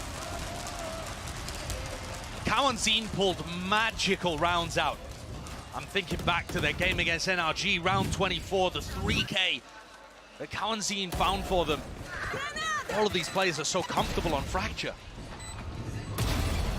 But there, in a broken buy kind of situation, again, risks being taken by Loud. The call made by Sadak or Aspas to try and contact in through B main reaps reward. And Buzz is using an operator. That is unusual, but he might spot Aspas. Yeah. You just don't anticipate this. Contact play. Well, head taken straight off. Great idea from Buzz. He's gonna be in an uncomfortable spot if they actually close around him, but he might be good for a couple. Yeah, especially if they keep contacting into this one. What a shot! Oh my goodness. There, Pixel handed to him there. I mean, just 0 to work with. You still claims 2 kills. Now we'll see what happens here. In tower, pushing forwards, and Flash gives the perfect timing, but still, the fact that he's hitting them, nevertheless, so impressive. Prowler in the smoke, lights it up. Sadak's lucky to get out alive. Drop down to 16. And Buzz repositions to try to hit another absurd shot. And all is quiet in Sao Paulo. And DRX not even having to use many ultimates to be able to get these rounds on the board. Buzz has just handed them that one out of incredibly skilled offing. And you're exactly right, Josh. You just don't expect the operator to be picked up. No, not with this composition. The Buzz Neon is good doesn't for really it, but op. yeah, the Neon's not going to be opping, so really no suitable targets. And we didn't spot it there, but I've got to assume that Buzz probably has a shorty as well. Oh, bit whiffy there from 2Es. Round win for DRX, 5-4. And they take every weapon out of the hands of Loud. It's quite important, actually, because it puts Aspas in a spot where he can't afford another rifle. Let's take another look at this incredible opping, though. Wow! Oh my god! Just the barest sliver of less showing. And also, the reaction times to get that. And also Kawanzin peeking just a hair before his flash pops. That is insanity. Amazing skill from Buzz. I gotta give massive credit as well, though, to this DRX squad, because, listen, Army's Neon's been good in the past. Okay, fair enough. But he comes into this role, he moved away from that primary duelist because in these big moments, these big games, he couldn't quite live up to the expectations. Very true. And as well as that, Buzz has been able to keep up a consistent performance, despite the fact that now he's playing the Killjoy. He's played it before, he's been good on every role, but you would think that his impact would be mitigated. But it's just been strength for strength ever since that first map where he got brutalized. Yeah, completely agree. I think the mental game has been fixed on DRX. They have overcome their demons. They did it at Champs, and they're showcasing it again here. RB has gone from a player who crumbles in every big match to leading the tournament in clutches and being 10-4 when he's asked to step up on Neon in possibly the biggest map of his tournament life. The biggest map of his career, perhaps. And yeah, for Buzz to rebound too, that just speaks to his mental fortitude after getting bullied map 1.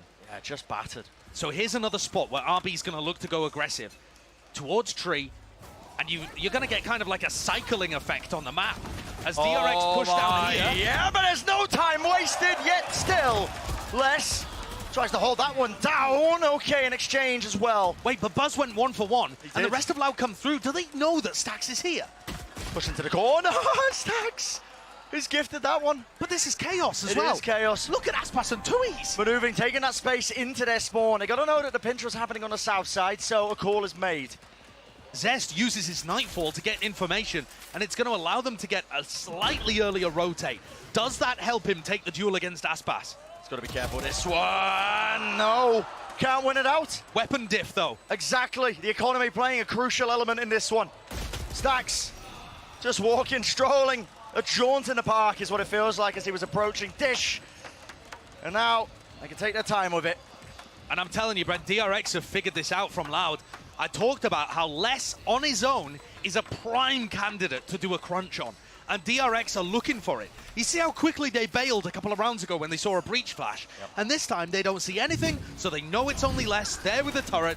And even though Les goes 1-for-1, it helps DRX control so much of the map. Mako pushing out, punishing. And Loud are forced to play at such a high tempo, they make mistakes on their B hit, not accounting for stacks. The economy is in such a weird place, man. Loud are going for a half buy, I guess, but kind of some of their players investing fully. It's really weird. Still Les holding on to that lockdown as well. Doesn't want to use it when Mako's alive because of the orbital strike just waiting in his back pocket. I guess they are going to be able to buy next round, so this is just a straight-up save for Loud. Playing for it. But yeah, that's a great point, Brent. We haven't really seen a big ultimate clash yet. It's just a game of chicken. Listen, if your opponents are scared to use your ultimates just because you're holding one, take that as a win. In some sense, the ultimate value that Mako's getting here. Yeah, exactly. At some point, you just have to use it and bite the bullet that you're going to be losing it. Lots of players, though, clashing now through sand, over the strike, and a fault line, dash to the side. Reposition, RB stays alive, but into the cloudburst. Doubled up and play, and the guns are suited for it. Wow! RB can't hit the spray down, and wow, just overwhelmed. There's the value of the double duelist finally rearing its head. Completely overwhelming. Everybody is weak, though. Or rather, I should say Kawanzin and Sadak. Doubled up, though. That's a high-low setup. Very difficult to break. So Loud, critical round win for them when it was looking so damn unlikely. If you consider where their economy was at. Yeah, they get it on the half buy. And Tui is now pulling out 2 rounds where his orbital strike has been incredibly important. The double duelist, though, absolutely dominated Stax and Mako's setup. Both showcasing why You know, maybe he likes to call it the double dive, because they have that mobility to break crosshair placement and break crossfires. Buzz picks up the operator again. A much more passive angle from him that's being held. See him deep onto the side, same one as before. He's hoping that he'll be gifted again. Another contact push. Jump peek. Okay. Dangerous. Yeah, and Kawazine lucky to get away with just a haircut there. Taking tunnel makes it look like this is going to end in a B split, although DRX can't know that. It's a little risky though, because Loud never had any information towards the north side of the map. It's possible that RB could be right behind them in spawn. Or grab though, that's going to be given that rolling thunder. Double satchel play and a lockdown used as a response immediately. Up close, stunned up though, Buzz. He can't do anything about that. Not with the operator in his hands. And what is going to be that response from DRX? Mako trying to stay alive. He's aware that there is still that lockdown. Spam through. Plan goes down and so does Stacks. There's the lockdown. Mako finally gets to use his ult. Finally gets to use it, and there we go. We'll take it out, but a fight being taken one after another. Sadak, beautiful placement, and a team to bail him out. That's a 6-6 half. Finally, the parity that we've been waiting for between these two teams. Nothing but 9 threes in the first 3 maps. And both teams bringing everything to Fracture. Awesome response from Loud when it looked like things were spiraling out of control for them. Grabbing those final 2. 6-6 and even half. Let's send it down to Yinsu with once again another special interview. Thank you very much, Sideshow and Bren. That's right, I'm joined by MCH right now, a streamer. You're doing a watch party. Talk me through what's happening. Are you having fun? Yeah, are you entertained? This is a very entertaining series. Now, I actually wanted to ask you, because you're a caster, you're a streamer, you used to be a pro player as well. Right. These guys down there, you know, they were 2-0 up, and now there's a possibility of a potential reverse sweep. So talk me through the mentality of what they're going through, how, you know, they can close this series out without the reverse sweep coming in. I think that when you are in the match, you kind of get zoned out of everything that is happening. And what I would think about is that you always have to be solving the next problem and not thinking about the big picture, like what's my next thing to do, what's the next thing that where I gotta go, what I gotta say to my teammates. So just like keeping your focus and not overthinking the whole thing, because this can get in your mind and you kind of lose focus. How big of a buff do you think the crowd is? Because they're behind everything this team does, this Loud team does. Do you see that as like a 6th man, as a big buff?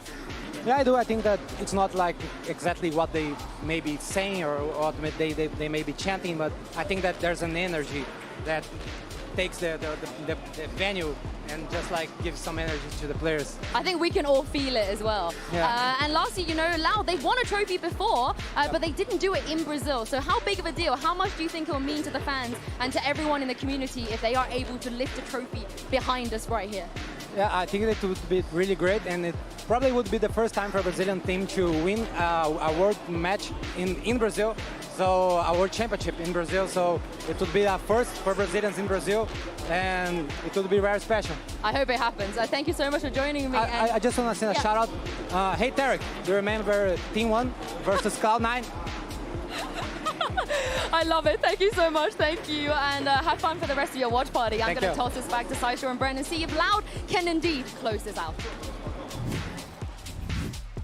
They're going to be hoping and praying that they can close it out here, because that momentum is starting to build behind a team like DRX. You don't want to be granting them the opportunity to get back into this series. Not at all. But I think a 6-6 half can go anywhere from here. I'm excited to see RB's Neon on the attack side, though. Previously, we've seen their composition work so cleanly behind that Neon engage. And it's not like Les is pulling out a Cypher to deal with it. You know, he's going to be able to get past the Nanoswarms in all likelihood and put a lot of pressure on.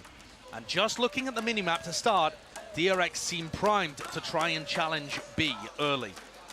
Does RB have enough support here to get through Sadak?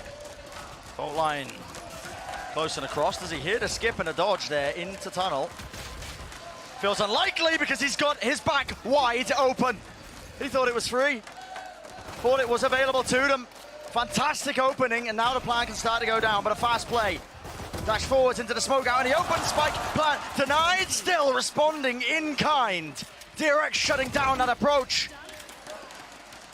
And it's up to less. 1v3. Fully reloaded in the clip with the frenzy. Maybe he can do something still. Sight's going to be given to him, but Buzz with this reposition. Not quite planted for him. Turret now. Top of the spike, needs to try and bait out the positioning. It's good from Lesh, doesn't open himself wide too. The choke point takes the fight anyway, and Buzz will win it. There's the pistol round, and DRX can get themselves at a fantastic start here in the second half. Really important, imperative for DRX to pick up their second pistol in this map too. Getting both on the board is massive. And neither of these teams have been willing to force, go for it. Doesn't make too much sense from Loud in this point. You know, no plant money, not really that many kills either, but just something interesting to note, because that pistol round has always been able to be converted. Okay, deciding against it. I thought Aspas was just going to be egoing buying a Marshall there, but no. He sold it. And a comp from DRX, RB is going to be at the forefront of all of these push attempts. The spearhead honed to a deadly level. Part of that being his movement, being able to weave in and out. And as you mentioned as well, Josh, you know, there's no trips there. Les is playing the Killjoy. There's nothing to slow him down. No, RB will be extremely comfortable playing against the Killjoy setups, I think. And it's slow and patient for DRX, wondering when the duelists are going to get aggressive. Very safe setup from Buzz here at the north side too. He's heard that ult. Yeah, being picked up makes him aware. And I think that this is going to give a ton of info and mean Sadak's under a massive pressure. Good nade, does split up the rest of DRX, so RB pretty far ahead, but buying the time, and well, Buzz. Oh my goodness! Almost getting punished for that one. Oh, that's... Trigger discipline was there. After shock stun into the corner, gotta be backing out. Damage is definitely being done here. Molly at the feet. It's a great molly. Yeah, no one can push past this one, but Mako is taking a couple of stray shots, and damage is definitely being done still. Disrespecting it, moving forwards, flash play, dodging, juking, side to side. The guns are good just to make it a little bit more dangerous there, but he is. Doesn't quite pick up any of these weapons. This guy is currently making the most of his classic. Getting head after head. RB puts an end to it though. Clean follow-up from DRX. And you can see how their composition is designed to work. It slowly prods around the map, gathering information about where Loud are, and if Loud decide to go for anything aggressive, they can instantly pivot in a different direction. Because the speed of that solo Neon is just as quick, if not quicker, than running the double duelist Jet Raze comp. Both teams are going to be able to turn swivel whenever they like. Stax is building up to his ult again as well. It's a game plan that they have in almost every map. Just get Stax the ults. Vital now though, Loud end up winning this one. Stun at the feet. Wow. Okay, RB. Doesn't even pick up the weapon. Instead, it's left down to Kawazine. Buzz still, he's worked his way into their spawn, and this is really just sowing that kind of chaos. The discord within the enemy ranks, and Loud silenced. And I love this decision. Great pivot, deciding to go all the way over to B. Kawazine has been a danger on this map before. You do not want to give him a chance at the 1v2. DRX are going to be so happy with this situation. The bonus round for them, they picked up a couple of rifles, and now it's flipped entirely. Kawazine, everything on him, seeing what he can do. Saw the turret being set up though, so he's got to know the Buzz is positioned there. That's a little bit awkward though.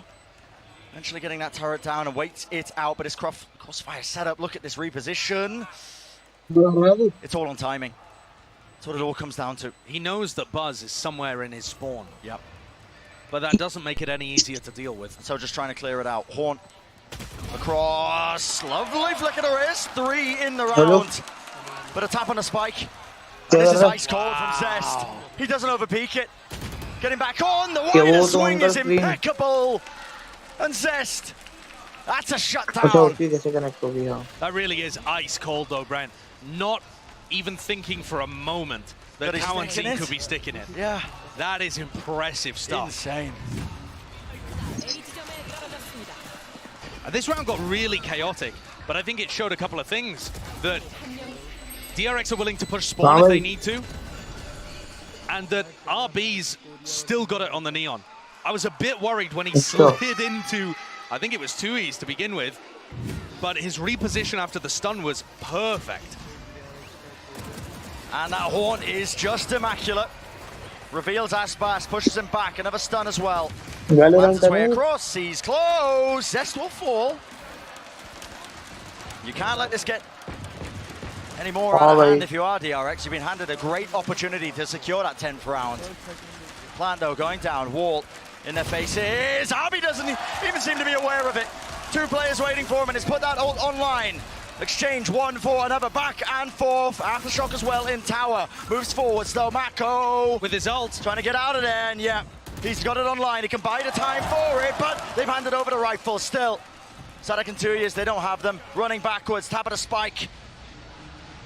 Over the strike just to make sure that nobody is on it, and Mako so damn diligent. That's watched for. Sadak taps it, spam into the smoke, not offered an easy angle, not offered an easy kill. Beautiful play by Mako, 4 in the round. Showcasing there why people have him, myself included, as the best smokes player in the world. 16 and 8 on the map, and finding so many moments to have impact. All of the util beautiful as well. Don't know if you caught it, but a little stim beacon play to be able to get both of those kills. Crazy stuff. Always sets himself up to be favored. Great player, and now the pressure really is on Loud. Notable too that Aspas, after having the greatest of all time potential performance across the first 3 maps in a BO5, map 4 comes around, and suddenly he's not quite able to have the value that he was showcasing earlier. It's 6 and 14. It has slipped. Forcing out that final timeout now for Loud. Yeah, you can feel it. They really did just glide their way through those first 2 maps in this, but listen, this part of the tournament, lock-in, it's not just that pressure and heat rising, but it just gets that much more difficult. Best of 5s from here on out. Your map pool really getting pushed, and not only that, just the mental game. Can you hold on? Can you close out a series in this fashion? Aspas picks up the operator. It's a great tool to have if you're not facing the tip of the spear from DRX. He'll be able to find people that are playing slowly on the opposite side of the map, but if he comes up against the relay bolts, the stun from stacks, he just can't hold on. And I think he's picked incorrectly again. He was forced out of position last time when he was defending B. It feels uncertain. I just don't think he's going to get an opportunity. Look at the utility. Yeah, that recon bolt is immaculate. Pushes him back, stunned up. Inside it! Clearly underestimated Aspas. One way to shut it down, but goodness gracious me. DRX not letting anything get unsaid and undone. An immediate take there of Halls. 2 kills for Mako. He has been the difference maker. He is almost set up there for a bit of a collateral play. 2 for the price of 1, but no, traded. So it's that 3v2, and Aspas forced to retake with the op in a forward position. Lockdown's there though. This time nothing to break it. Out wide, there is a gap at the back. Players are not going to be caught by that lockdown, but the pressure's on less. He has to take this timing, but util out in his hands, and just so unaware. Doesn't think there could be anybody backside, despite his lockdown leaving that little gap. Only assuming that there was one. Wow, ridiculous way to open the round, but in the midst of all of this, it wasn't really a heavy commitment. You can see here that that entire play was to bait this kind of reaction. RB is sent in as a distraction, while the rest of the team just holds for the flank. DRX are 1 step ahead, and they look right back where they were at the top of the world on Fracture. This team with their fast play and Na'Vi with their slow play, both looking insane. Horde spotting! No bailout. Nana Swarms though, that's an adjustment. This time placing it at that connector, making sure that Arby can't get away with it. Another fast flank coming up behind Mako. But will Mako contain? It's all on that. And he's favoured. He's normally so good. Rifle nade though, well, it's going to push him away. Yeah, okay, Buzz. Yeah, a Buzz just comes to help. Yeah, straight from tunnel. It was a half-buy round from Loud, so they are kind of playing to get to OT. But it's going to take them 6 rounds in a row to get there. And that's DRX finding themselves on map point. We put it up in the air, didn't we? The question, could DRX do it? Could they do it again? Bringing a top contender to that 5th and final map, could they get that reverse sweep started? Listen, one round is what separates them from going to that map number 5, so still anyone's game, but this is a DRX that's been tested. They've been prodded and made angry, honestly. An amazing answer back. And once more, man 3, Mako is unreal. Every spot on this map, Mako owns it. Just always seems to be the playmaker. And even when not as well, containing safe hands from him to be able to finalize, close out rounds without too much danger. Another great timing here from DRX, who have all the ults in the world to play with. Clearing dish. Do they commit to this? It could be a fake from RB. It could be real. They have their pick of the litter. Controlling so much of the map. And now Loud prod back towards Halls. They don't want to overstep themselves, though, because that's where Mako is. Feeding yourself into the Sharks more. They know exactly what that feels like. Aspas with the knives. That's what they're worried about. Storm, Nightfall. Scatters, lays waste. I don't think it tags onto anybody. Still, the Sun will catch onto this target. Aspas disrespects it. Stands his ground, eventually dashes back, but it is just going to be that 1-for-1 play. 2 years 4, still, reflank attempt. Mako, close. Stuns there, wants the refi positioning. Revealed, beautiful by Kawazine. Down to Zest. Cannot withstand that, not when the Blade Storm's in his face. Finally, the flank finds value. And nice work from Aspas playing around it too. I was amazed at how accurate the relay bolt is. I'm just in awe whenever I watch RB play Neon. But it's this play that really wins things for them, right? Being able to evade the utility, and also Stax and Mako not really fighting together in the way that we've seen them before. 5 rounds in a row now, still required for Loud. Can they do it? At some point here, surely the ultimate economy is just going to become overwhelming for DRX. Loud not only need to win rounds, but they need to win them and draw out ults from DRX at the same time. Looks like a heavy fight. What are they waiting for? Fault line, push them back. RB taking all that space, right past the boom bot! Glides through. That's our 1-for-1, so contained. Kawazin will get that trade. It takes some of the punch, some of the sting out from DRX's exam. The wall, for example, Mako might have to save his smokes just to do that. And the spike as the rest of DRX regroup around the bottom side. So this to me looks like they're going to try and go through sand. It doesn't require as many smokes, angles being cut off. And Louder gambling on the other side. Crystal bhi dekha hunga ek baar jaake. Heavy presence. Kawazin just playing for that retake. Does have his that can disrupt this plant. Call made by DRX to just contact. Smokes drop down though. That's going to signal it. Brilliant waiting held. There we go. It's an orbital strike into the full line and 2 kills. But an instant response. Buzz realizes he has a free lockdown and puts it around. This was the mind game that was happening in the first half. A different option being chosen for 2Es. Still so hard for them, isn't it? Mako looks like he's playing a post-plant lineup there. Yep, Molly's going to be coming over. And he has the ult too. The onus is on Buzz to buy time here. He has to be the difference maker. 1 kill found, 2nd found. 2 years with the trade, and the orbital strike held. Molly's good for it. Mako holding, listening, waiting for that sound cue. And he knows it precisely, right in his head, and there you have it. Silence sweeps across the stadium, and Mako will not be denied that 5th map. Immaculate play Unbelievable, the layers of the post-ban utility to be able to win that in a 2v4. Buzz and Mako combine it together, the top of the scoreboard as DRX walk off, and that is a confident swagger to their step. And take a look at this, even if 2Easy got onto it, there was no chance. Checkmated from the very beginning. Impeccable stuff. And DRX do the same to Loud as they did to Optic in the lower bracket finals of champs. They put themselves in a position where they might be able to pull off the first ever reverse sweep in a BO5 in Valorant. Would be just astounding. That's that veteran presence, this roster of DRX, they've been through it all. To be able to really just keep the mental in check as well. They push Loud, in particular as well, like a lot of these rookie players into such uncomfortable territory. And the Des was wishing for it. We will be heading to that map number 5.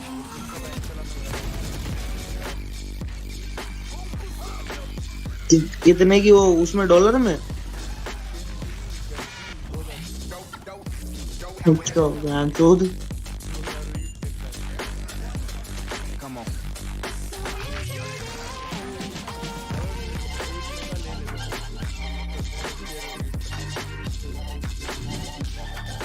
भाई बंदे की कितने 100 के watch? Immediately. Chat, I'm running a 3-minute on you. Enjoy. And lower the audio here and take a look at this beautiful view that we have behind us. I'm guessing the fans are like, or the crowd is going to like get snacks and stuff. They probably sell food here, right? I wonder, because I haven't seen anyone eating inside, but I'm guessing they're eating out there. Yeah. ठीक है भाई, सही धंधा बनाया ये भी.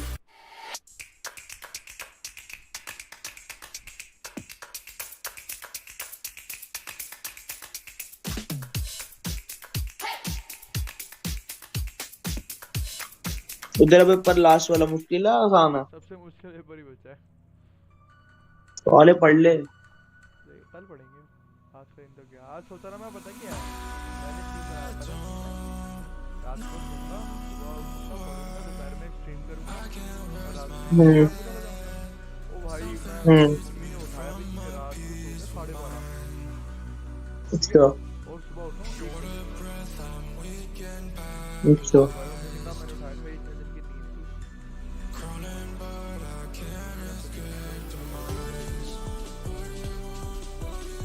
चल सही है, 2 दिन बच्चा पढ़ ली. तो संडे भी है, संडे बैठ के पढ़ लियो.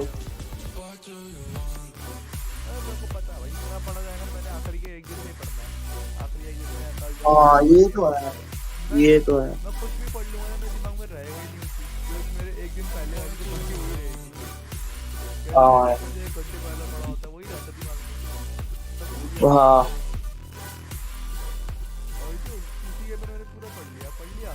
मैं गाड़ी में पूरा वो वीडियो एक बार पूरा देख कर तो गया ही गया, देख कर आया.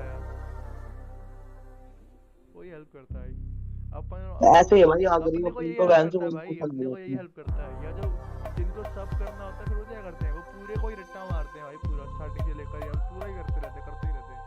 एक चीज अब तो ना छोड़ दिया भाई. एक ही चीज तुम बार बार करोगे तो भाई तुम्हारे दिमाग में रह जाएगी. और क्या मेमोरी पावर कितनी शार्प है ये थोड़ी देखना. मेरी मेमोरी पावर तो भाई 1 घंटा पहले देखा अभी याद है, तो ये शार्प है. चल सही है भाई. हम तो शिफ्ट 2 वाले बच्चे जानवर भाई, सारे आए हुए. शिफ्ट 1 वाले बच्चे आए नहीं, वो साले पढ़ रहे बैठ के घर ना.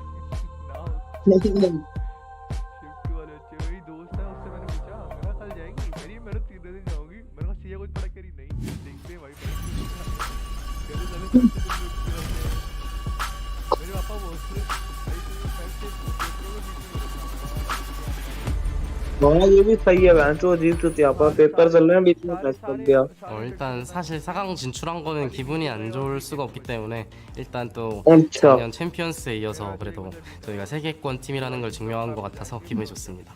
상대가 잘하는 것도 컸던 것 같아요. अच्छा 일단은 생각했던 हाँ तो 것보다 भाई तुम्हारे चक्कर में 팀플레이적으로 बाकी 되게 बच्चे क्या 잘하는 것 करेंगे 같아서 놀랐고요. 그리고 상대 제트였던 가넷 선수가 저는 처음 대회에서 만나는데 되게 चल सही है 개인기량도 좋은 것 अब तो ये तो होते ही रहेंगे भाई कॉलेज 남은 कॉलेज में 시간이 तो 꽤 있는 만큼 되게 성장한 모습으로 브라질 팬분들에게 보여드릴 수 있을 것 같습니다. 보답할 수 있도록 열심히 연습해가지고 꼭 좋은 성적 낼 पता नहीं 테니까 भाई 앞으로도 응원해 मुझे 주셨으면 तो पुराने वाले 감사하겠습니다. यही वाला पता है मुझे जो आया था हाँ He's taking Garnets. 3 kills with 1 player down in the open. And from this point, what can they do?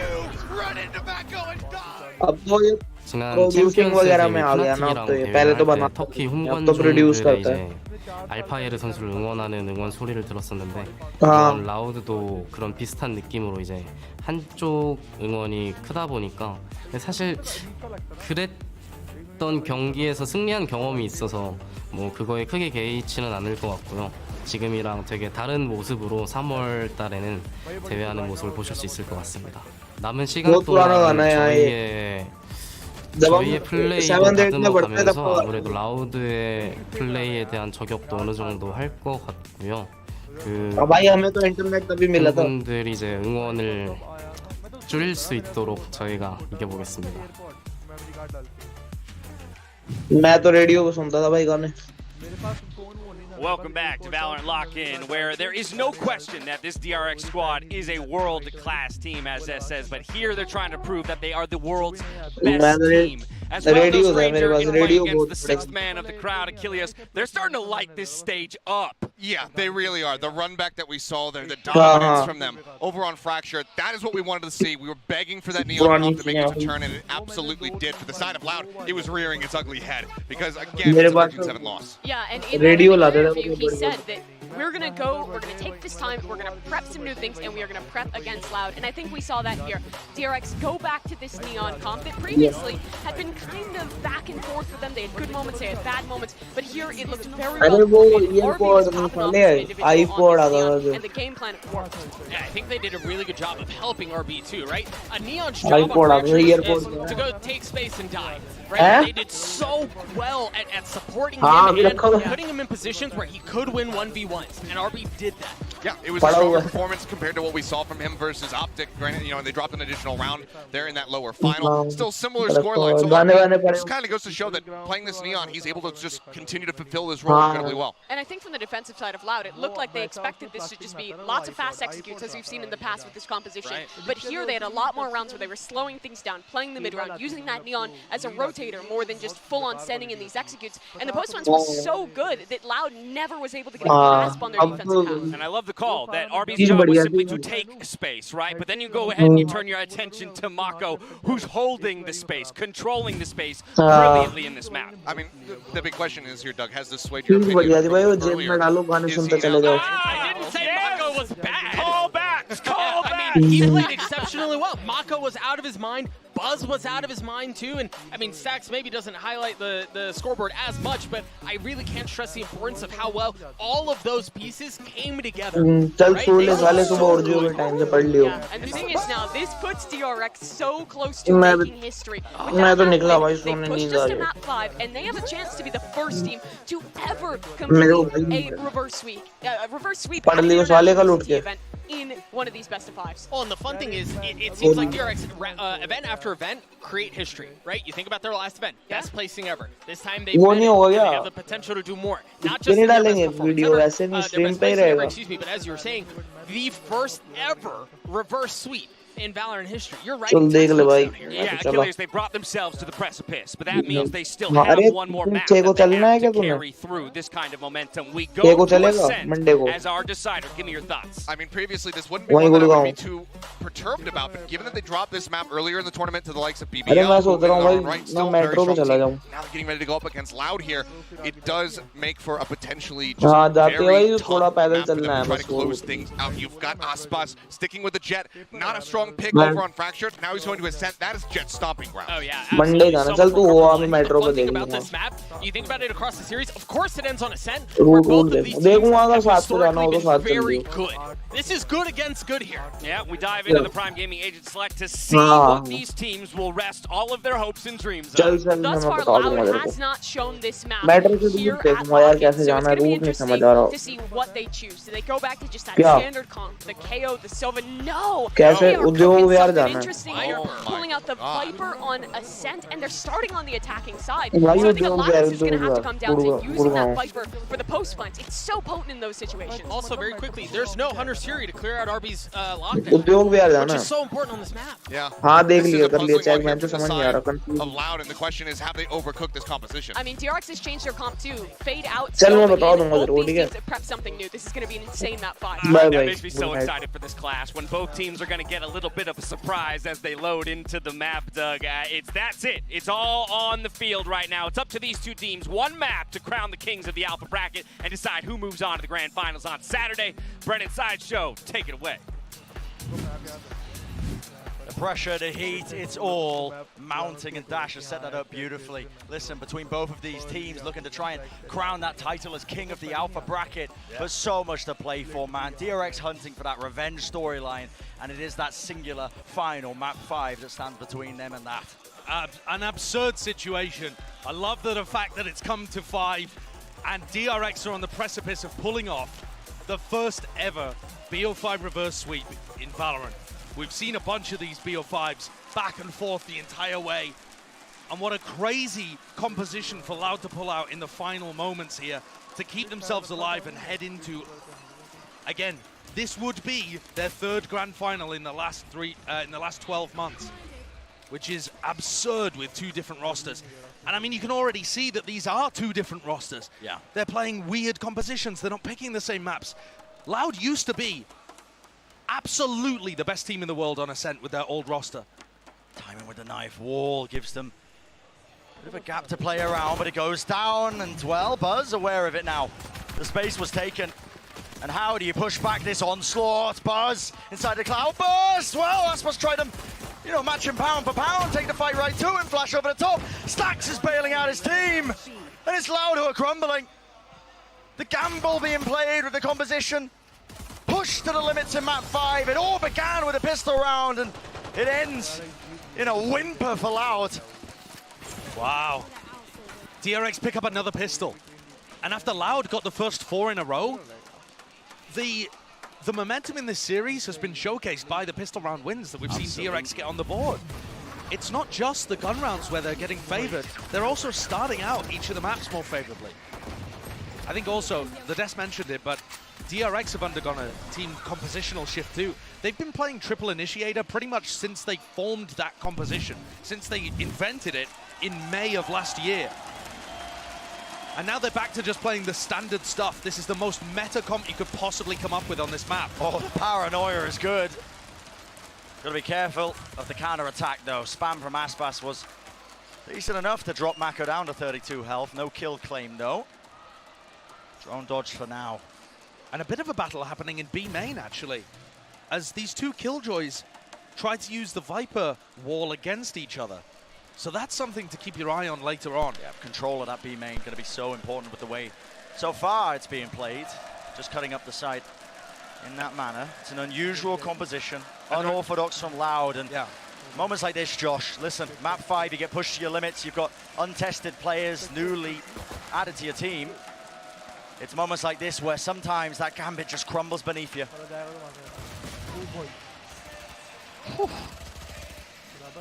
Kawanzin's been on the big stage before, but never in a moment like this. And Tui's pretty much brand new to it. As Aspas was, as Les was, the year prior. And pressure formed those players into absolute diamonds. They had the whole year to get up to that point. For 2022, this is a different tale. First major event of this 2023 VCT season, and it comes down to this. Weaker by pistols, cannot withstand it. Mako denied the ace, but it matters not. Listen, spread the ult orbs, make sure that you start building up those ultimates onto everybody else.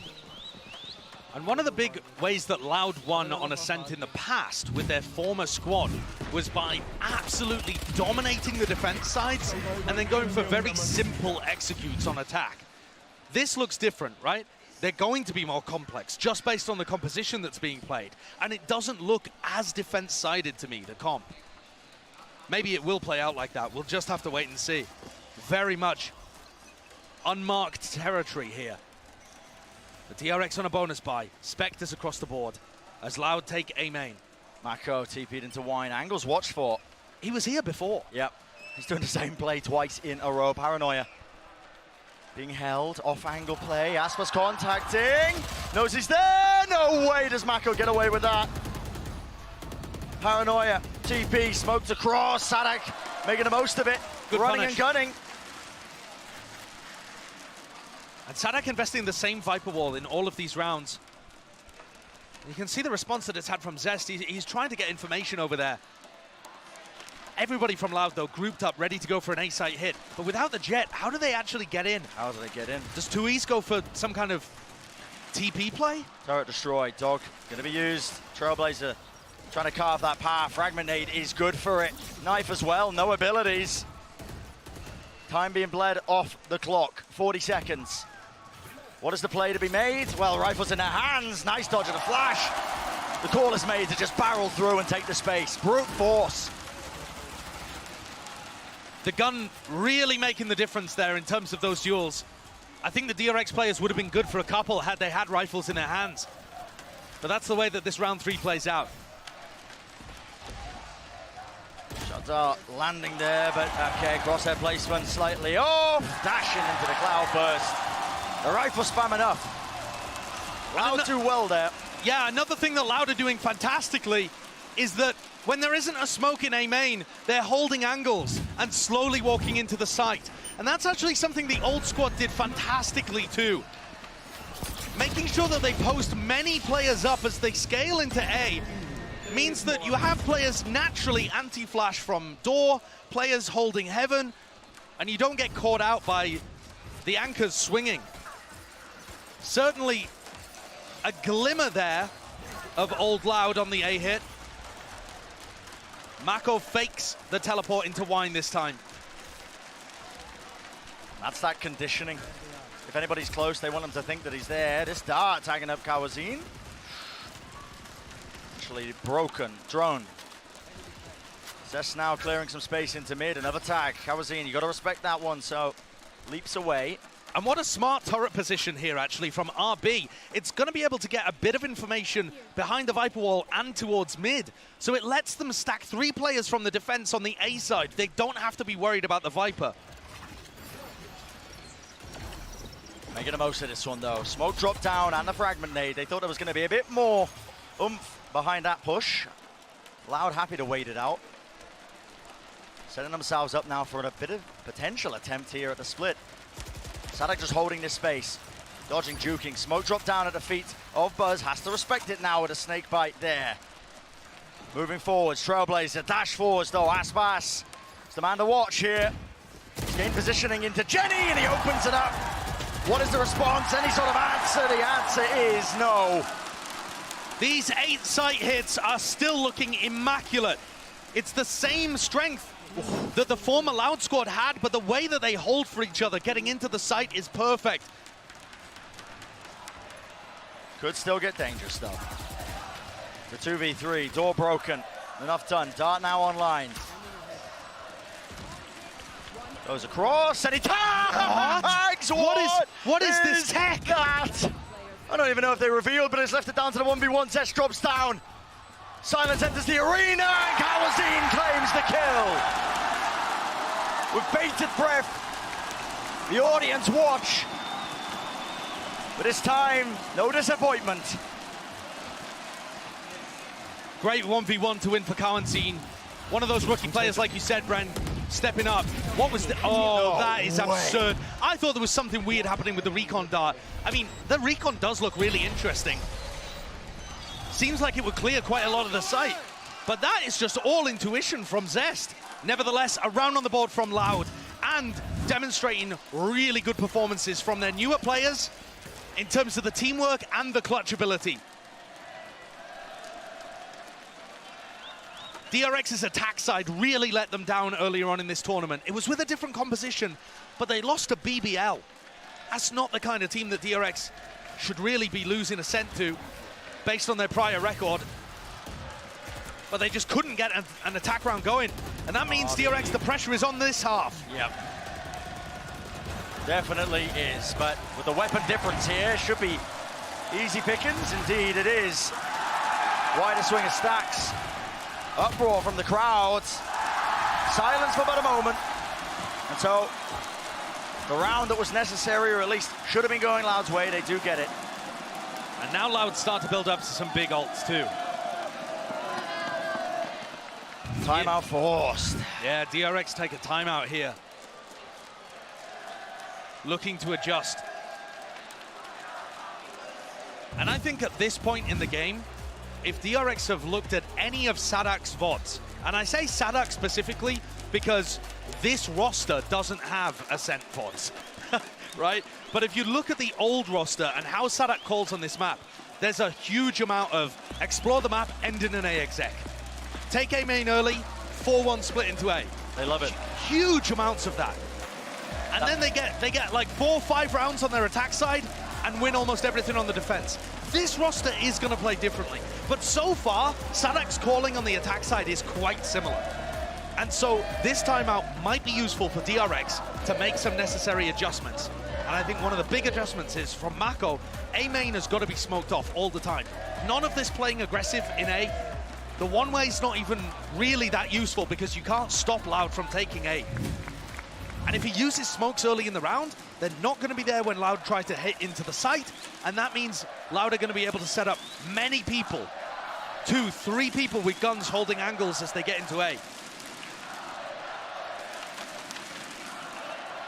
A lot of parity between these two teams. And will DRX have the answer to bring us even? Timeout was taken just for this. Buzz has that operator. Could be part of it. Close knife, dart over the top. Very passive from Loud. I think they're scared of a potential tiles push, but look at this drone now. Buzz happy to take the aggressive angle. No way! The spray control, so good from Les. That's the 3rd or 4th bullet that connects with the head of Buzz. And a call is made as the Viper War goes up. Guys, let's take some of this space back. Great opening pick. Moving their way across.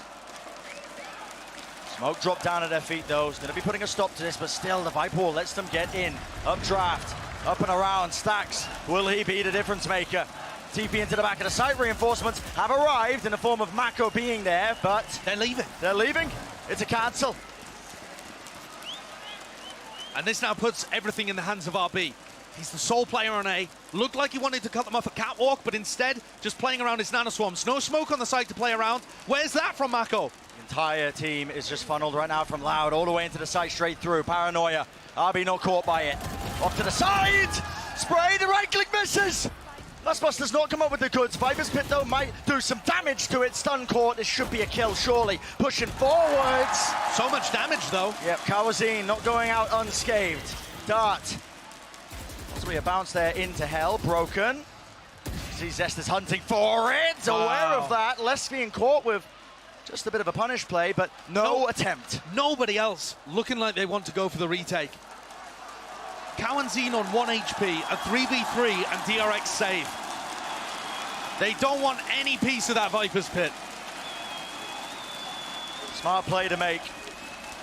Money situation, you've got to hand onto your rifles if you are DRX.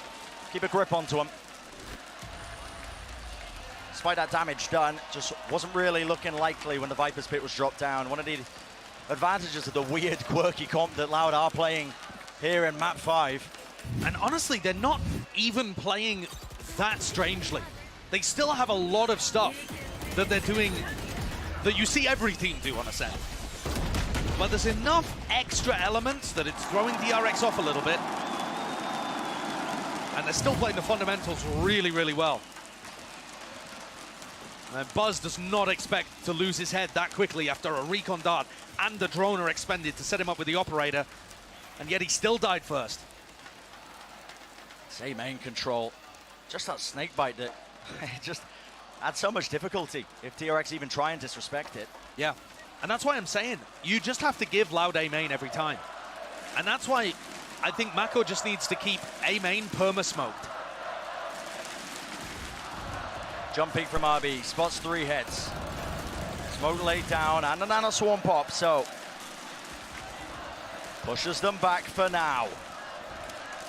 And this cancels the hit into A, and now maybe Les. Oh, they're going for the re-hit perhaps. Les has a lockdown. They could fake like they're going somewhere else on the map, maybe even ult in mid and clear tree. They could do something really unusual here. It's the Viper Wall going up. Obfuscates where they might be going. And that's watched for Les. He could have been that extra element, the backstab into this one. Now, let's look at these anchoring players, RB. It's a deafening across onto the site as every single player of Loud will fall. RB with 3, Prime Gaming flawless. The weapons still in their hands, the bank can start to get built. Very nice play. Look at Buzz here. Finds the player in mid, immediately recognizes it's an A hit, and he's there to help. Double facing. Allows RB to get into a sneaky spot because they're worried about Mako and Buzz, and they shut that down. How many rounds, though, do they really need on defense? I can't say, because I have no idea of whether Loud's composition is going to trend attack or defense-sided.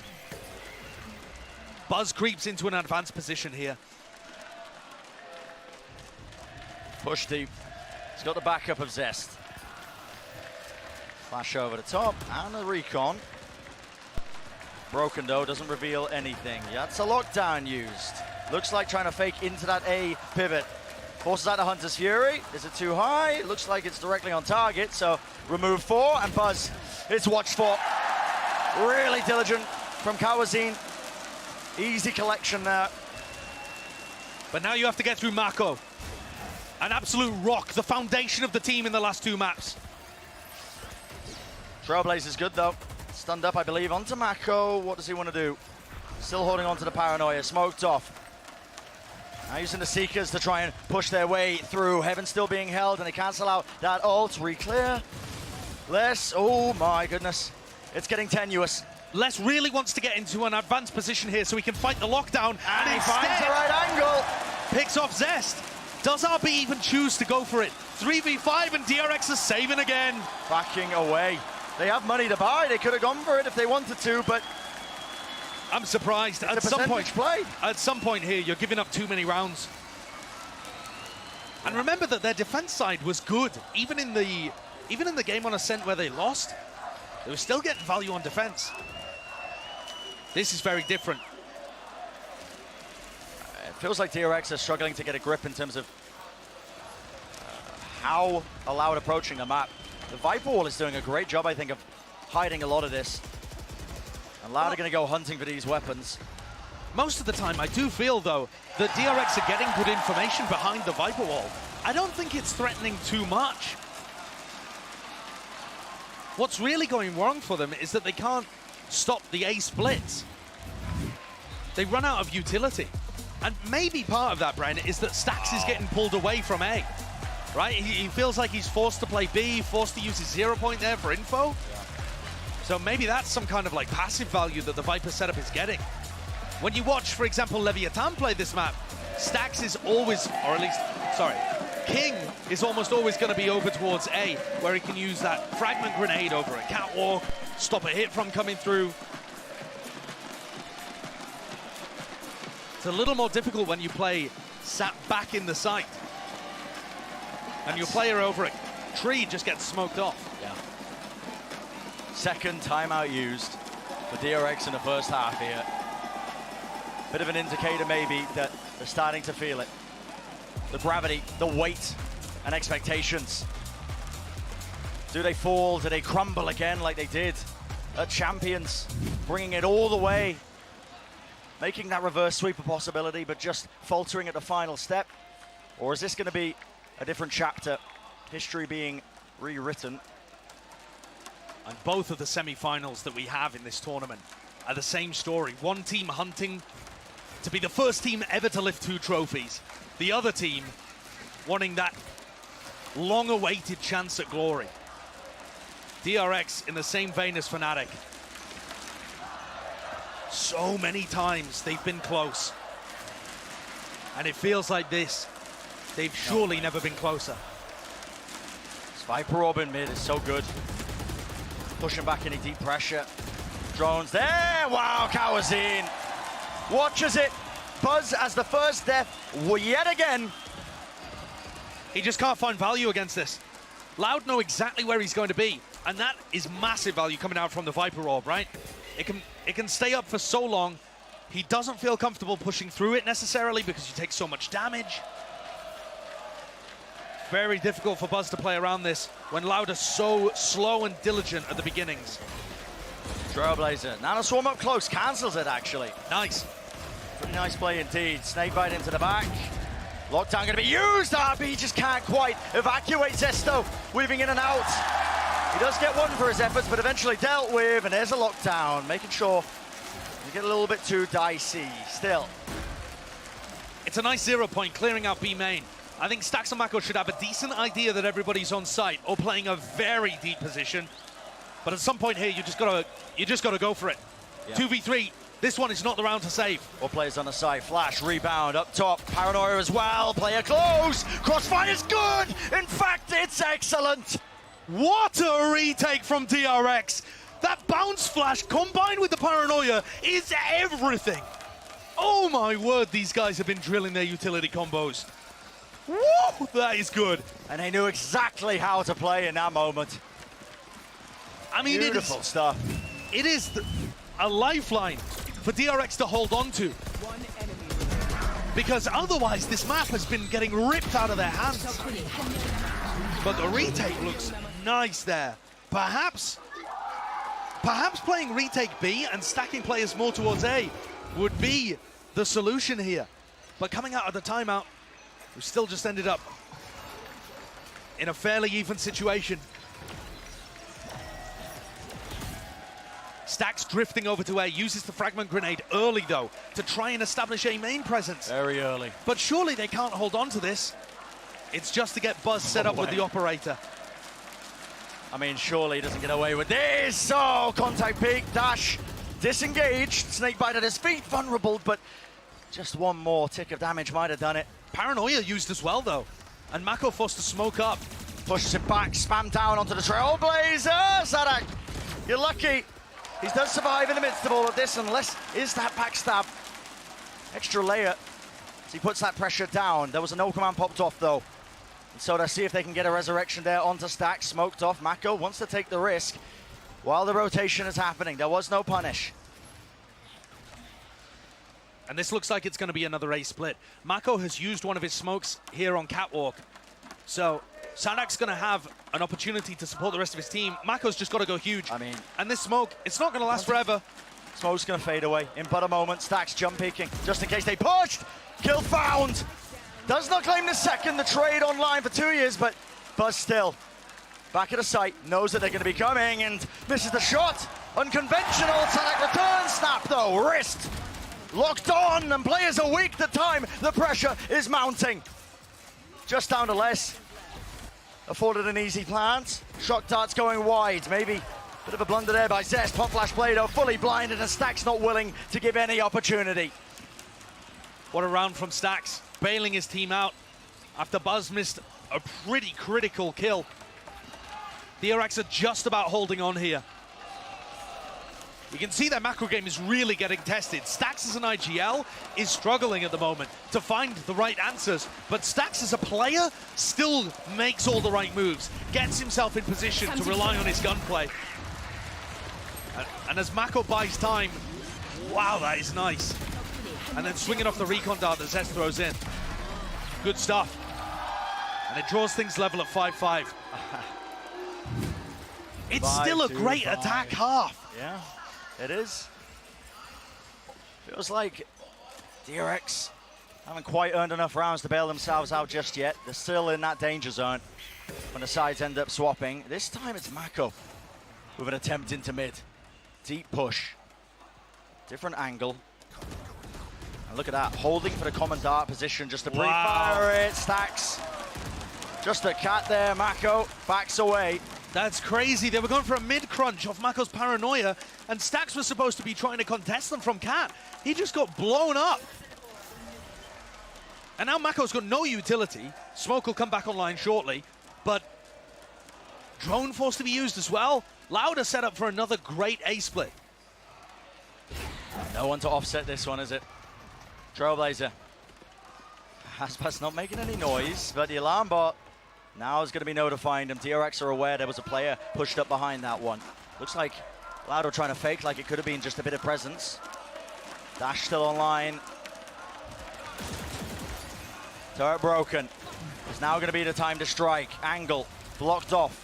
Cloudburst going to be fading though, and a re-smoke as well so that they can cross. And Mako, will he be the player to watch? Will he be the difference maker? Snake bite! Oh my God! And he holds it down in the smoke. Pressure at his back. Les will respond in kind. RB, wide swing, the players contain. The spike is on the other side of the door. No way. They've got to go and break it. Have to break it, and they have retrieved it. What can Buzz do? Rifle, drops down, stops the blind, can't claim the kill.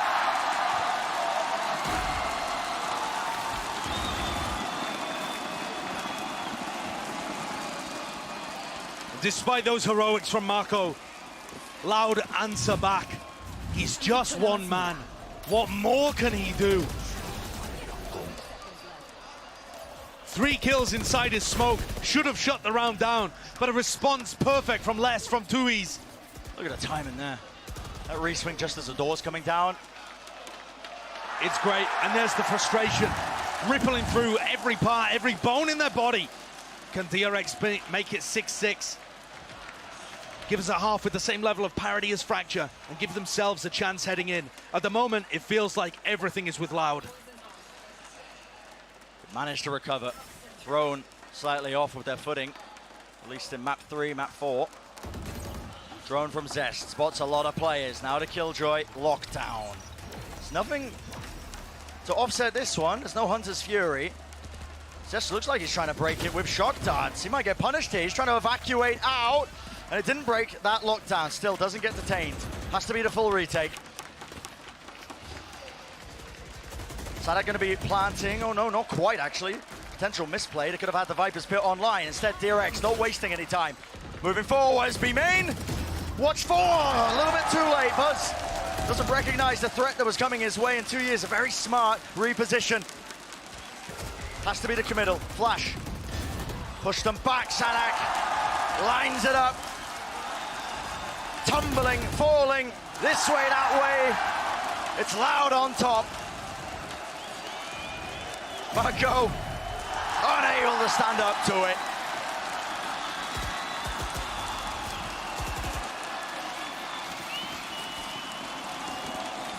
The crowd can feel it, and I'm sure the players can too. Loud have set themselves up in a winning position to head forwards into the grand finals.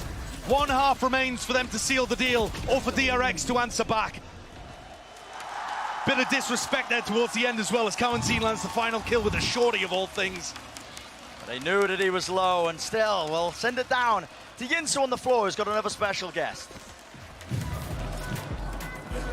Thank you very much, Saisha and Brand. They're all special guests, and I'm joined right now by John. Welcome. I know you're an IRL streamer, and this is your first ever time at a Valorant event. So what's it been like? Have you been having fun? Yeah, I've been having fun. It's an amazing time, amazing energy out here in Brazil. Like, fans are going crazy. You know, everybody here rooting for Loud.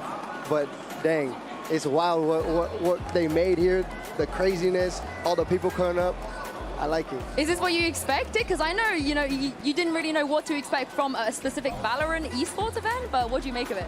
I know Brazil is huge on FPS games, so for sure, I knew it was going to be packed. And if Loud makes it to the final, it's going to be even crazier. Yeah, I mean, you were also speaking to me before we went live that it's really special for Brazilian fans because esports out here, it means something different to them. So would you be able to tell me about that? Yeah, I mean, there's a huge meme on the internet. It's like, come to Brazil, come to Brazil, come to Brazil. Yeah. They throw it everywhere. And it's literally like, hey, we love the sport, we love the music, we love things from around the world, and we want some love as well, you know? Give us your energy, we're gonna give you energy back, and it's gonna be something wild. I think you guys are gonna like it, you're gonna rock it, and you can see everybody's rocking it. You're wearing a Loud jersey, and they're struggling a little bit in the last 2 maps, so channel your energy to them. What are you going to say to them? Man, they've got this. They've got this? They've got to make it twice, you know? Bring it home, and they're in their house, you know? It's their home city. The script is written. Back-to-back champs? Back-to-back, back-to-back. Let's go. Okay, well, John believes in them. I'm not sure what's going to happen in the second half, but Brandon Saisho, I'm going to throw this back to you because I can't wait to find out. There is that pressure building. Feels like it's pushing Loud forwards to deny that reverse sweep, to make it inaccessible for DRX, to make them repeat history once more. And insane that if they win this half, if they close out this map, that they would have gone to 3 grand finals in the last 12 months. And I mean, look at this. Loud have only lost 49 rounds on the defensive side of Ascent across 20 maps played all time. They do not lose. The former roster, that is, they did not lose on Ascent defense. Is the same going to be true of this squad? Fast push out for Aspas, who's struggling at the moment to be able to generate kills, but his team's got his back anyway. I'll be close. Spam play, one-way smoke behind him. Where's the swing? Where's the attempt? Just wait it. It's a call to be made. DRX are very fast with this. With that many players, they know that it's going to be an accessible A site still, that util.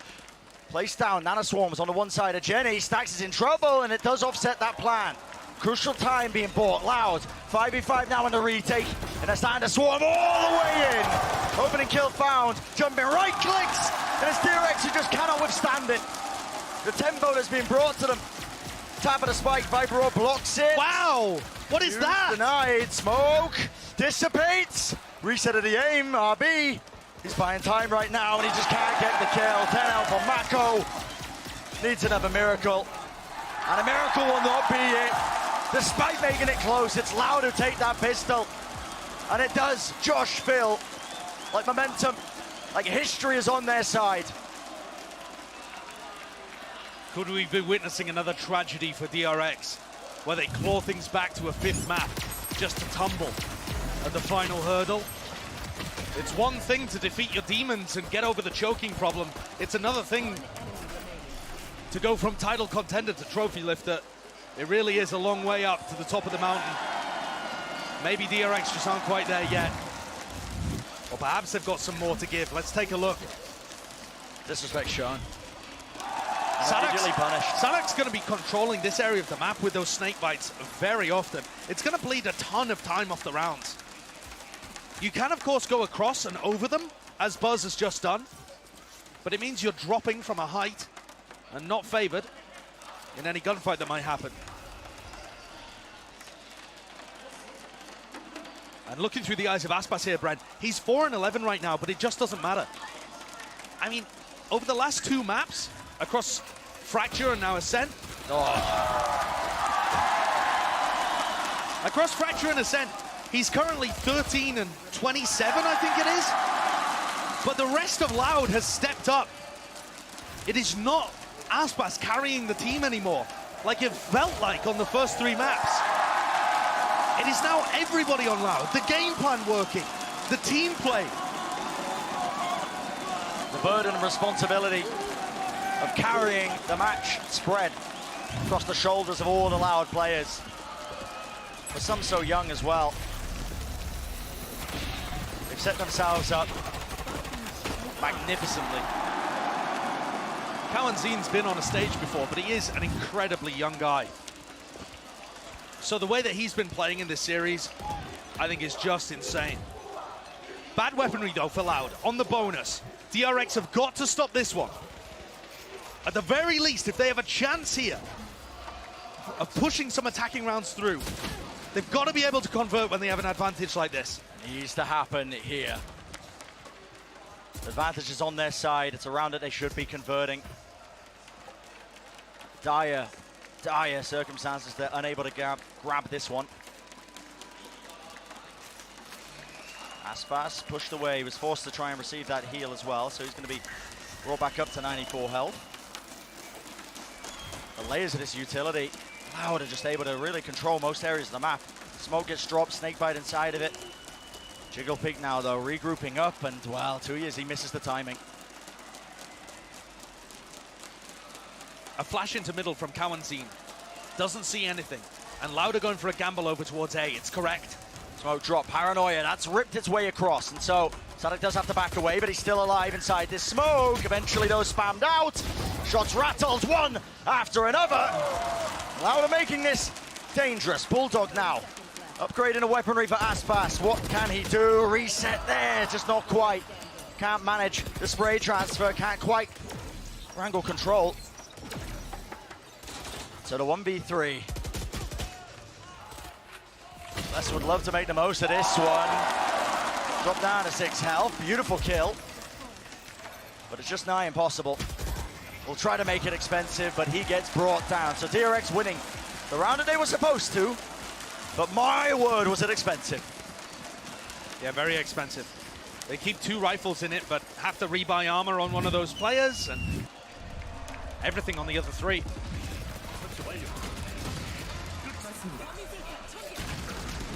Aspas is going to pick up the operator for this next round as we just take another look at how that A site worked.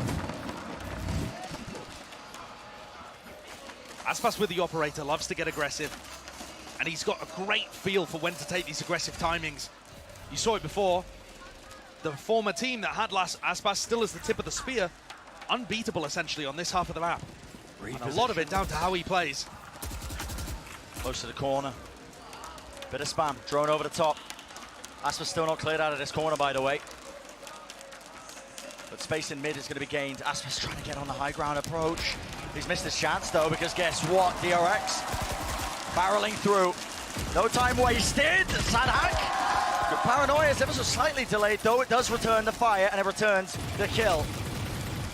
Really good trades by DRX here. They've pushed everybody from Loud out of the site. The question is, can they reposition into good post-plant spots? The emphasis is going to be on Mako. Holding down in B main. Smoked off now. What kind of timing can he take here? Needs an indicator from his team. Spam just chooses it. Sees the alarm bot drop down, doing some damage. Deeper smoke now, pushing forwards, but is held. Covers in claims. Paranoia rips its way through, and it's all up to Stacks. A labored spray down, dropping down still. Planted, Tapovic. What a great smoke. There, 58 health, has to do so much. Repositions. Platform! What an insane clutch by Stacks! Playing around the smoke beautifully and got the lineup of his dreams. Unbelievable. Wow. You are never favored there. But Josh, you made the call as well. I believe that was his smoke, right? At the back of the side that he was playing around here. No. Doesn't look likely. Yeah, honestly, I'm not exactly sure. I missed it in the moment. Either way. I think it might have been too easy smoke. Looked like it in the replay, but who knows? It doesn't matter. But the way he weaved in and out. It just ended up being perfect for him because he could see every time the tap was a fake. Not intentional, but that's partly due to the great plant spot that they found. That round should have been finished. Oh my goodness. But this one is gonna get dangerous. A lot of ults here for Loud to convert a 5v4 despite the fact that they have sheriffs. And sometimes the utility can be way more dangerous than a rifle. And Aspas is gonna have one of those anyway. Trailblazer was broken though, so he feels like, well, maybe he can't quite pick up that rifle. He could smoke this and probably get over to it, especially if he burnt his dash. I think the question is just whether or not he wants to take the gamble, take the risk. Such a narrow margin for error. The off angle. Seeker sees it and it obfuscates his view. Can't see a damn thing when those are in his face. He will fall. And onto the back of the site. Dart's going to be making sure of that one. So the dash engage gets him that space. Spike needs to get planted. Stacks even letting rip with his own command, spreading through them, making sure that there's not going to be any chance of letting this one get out of hand. Mako in his classic position, playing P main. So difficult to root out of that spot, but Kawanzin was looking for it last time. The timing for it is going to be so important. Good smoke. Splits that one up. Buzz was handed an easy angle. Once more found the head. Ow! Are you grabbing that one? Turret broken though. Bit of spam still. 2 players left standing and 0 at the end of the round here. And so DRX are getting the rounds that matter, the rounds that they should be. You want to talk about a round that matters, Bren? This next one coming up. So many ults for both sides. A lockdown available on both sides, including a Hunter's Fury to counter it from Zest. So you're expecting the one from RB generally to be getting more value on the attack side, with no counter on the opposite. But crucially, the economy is so close to being broken for Loud. And they're already struggling on this defense half compared to what you'd expect from the former roster. A setup play from DRX. Looking to the sky. Cancelling the approach though. Opting for the lockdown. It's going to move close. Loud are not obviously running any of the usual counters that lockdown, so it's going to be buying them some space, but all the players ready and waiting up there in heaven. Aspas dash forwards off to the side. Lovely util. Nanoswarm pushes him back, but common angle. Flash play! Just trying to survive inside the smoke. Blade whizzes past his head, but they haven't dealt with Aspas. Moving forward, no way! Stunned up. The dog in his face. Zest has to use his Hunter's Fury now to respond. Take out the lockdown. Will Mako survive? Tries to counter spam, but can't quite do it. And this retake has more than legs. It looks just far too strong. RB and Zest. Lone players holding down to just Zest. Half on the defuse already. And it's converted. The grand battle between Loud's retakes and DRX's post plants continues, but I think Loud have had the advantage basically for the entire series. DRX play too many players off site. How are the players supposed to survive here, pushing heaven and in hell, when there are 2 players in A main that are doing nothing until the very end? Loud's way of getting in and applying full pressure, full aggression, all gas, no brakes, it splits DRX's post plants up into 2 fights. First you fight the people on the site, and then you worry about the people afterwards, baiting their teammates. And you can feel it. Former champions of 2022 with a couple of changes, but they've got their eyes set on that prize, that grand finals appearance. DRX and Loud were doing a bit of content together recently, just during the break, during the last 10 days. And DRX had a fun little, Twitter video where they went and stole the trophy. All funny. Loud responded with, yeah, don't worry, we'll just win another one this year. I mean, the quality of this squad, by the look of it, they might be aiming for multiple. To really try and set up a dynasty. Before we get ahead of ourselves here, it's on Buzz. Updraft play. Nanoswarm down, less. Oh, it's so awkward, and the knives go wide. Uproar in the arena.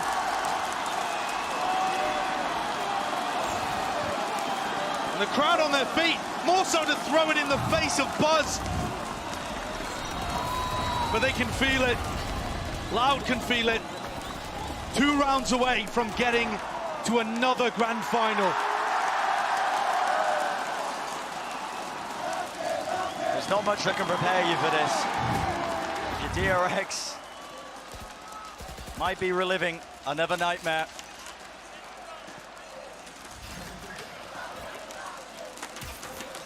Full investment with the money. 8-11.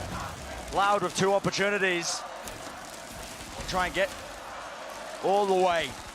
It's a good 0 point. Suppresses Aspas, but he's still going for the peak. This guy's confidence is unmatched. Dodges the drone. Dog going to be used as well. Updraft, tags him. Has to use the dash. Mako has still fallen though. Oh. Loud put some pressure into Gelato, and Mako wasn't in a great spot to be able to hold on. He goes down. That seeds the whole half of the map there. What is Kawanzine up to? He does not care, man. He does not care. He had to readjust his aim. And it's just shambolic for DRX. Left to desperation, contact plays through mid. Seeker's going to be meeting them pound for pound. The re-peek is there, the damage is done. And Buzz falls to his knees.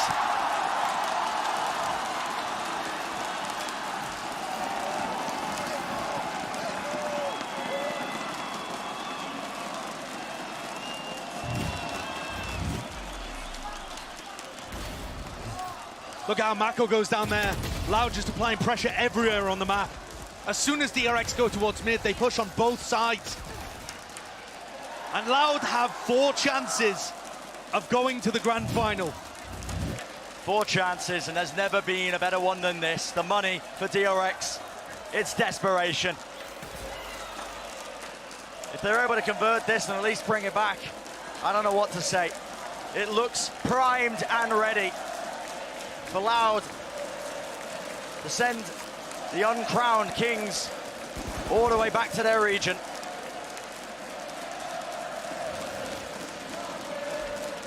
And with how aggressively Loud have been playing, it could all be over in a flash. DRX are in. Dash forward, supposed to drop it, but it's going to be util used in kind. Still Les is alive and waiting at the back of the site. No one dealing with him. Dodging this one, the reposition, RB. He finds it. Mako with another 3v3, but the weapons are still not good. And it's all on the line for Loud. One opening is all it takes. Aspas and RB is just tearing heads off. 2v2, Stacks letting loose, drop to his knees, no command does nothing, and the lockdown broken, reposition is not there, and Loud have done it.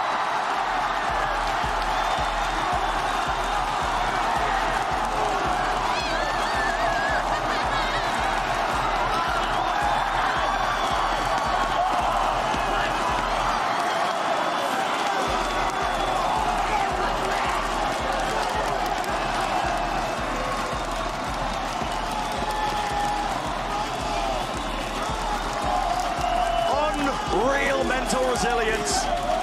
Allowed to deny the reverse sweep. And it's such a bitter feeling for DRX, once more reliving the nightmares, reliving the history books. They will be exiting much sooner than they hoped. But still, an unbelievable performance to be able to push Loud to the limit. And this Brazilian crowd has absolutely been treated here. To see Loud overcome NRG in multiple overtimes, and then see Loud take down DRX in 5 maps, putting themselves into a 3rd grand final in the last 12 months with 2 new players. What can't this squad do? Just unheard of. And now an opportunity as they wade in a couple of days' time to be. And Sadak, the player there at the front, the team captain and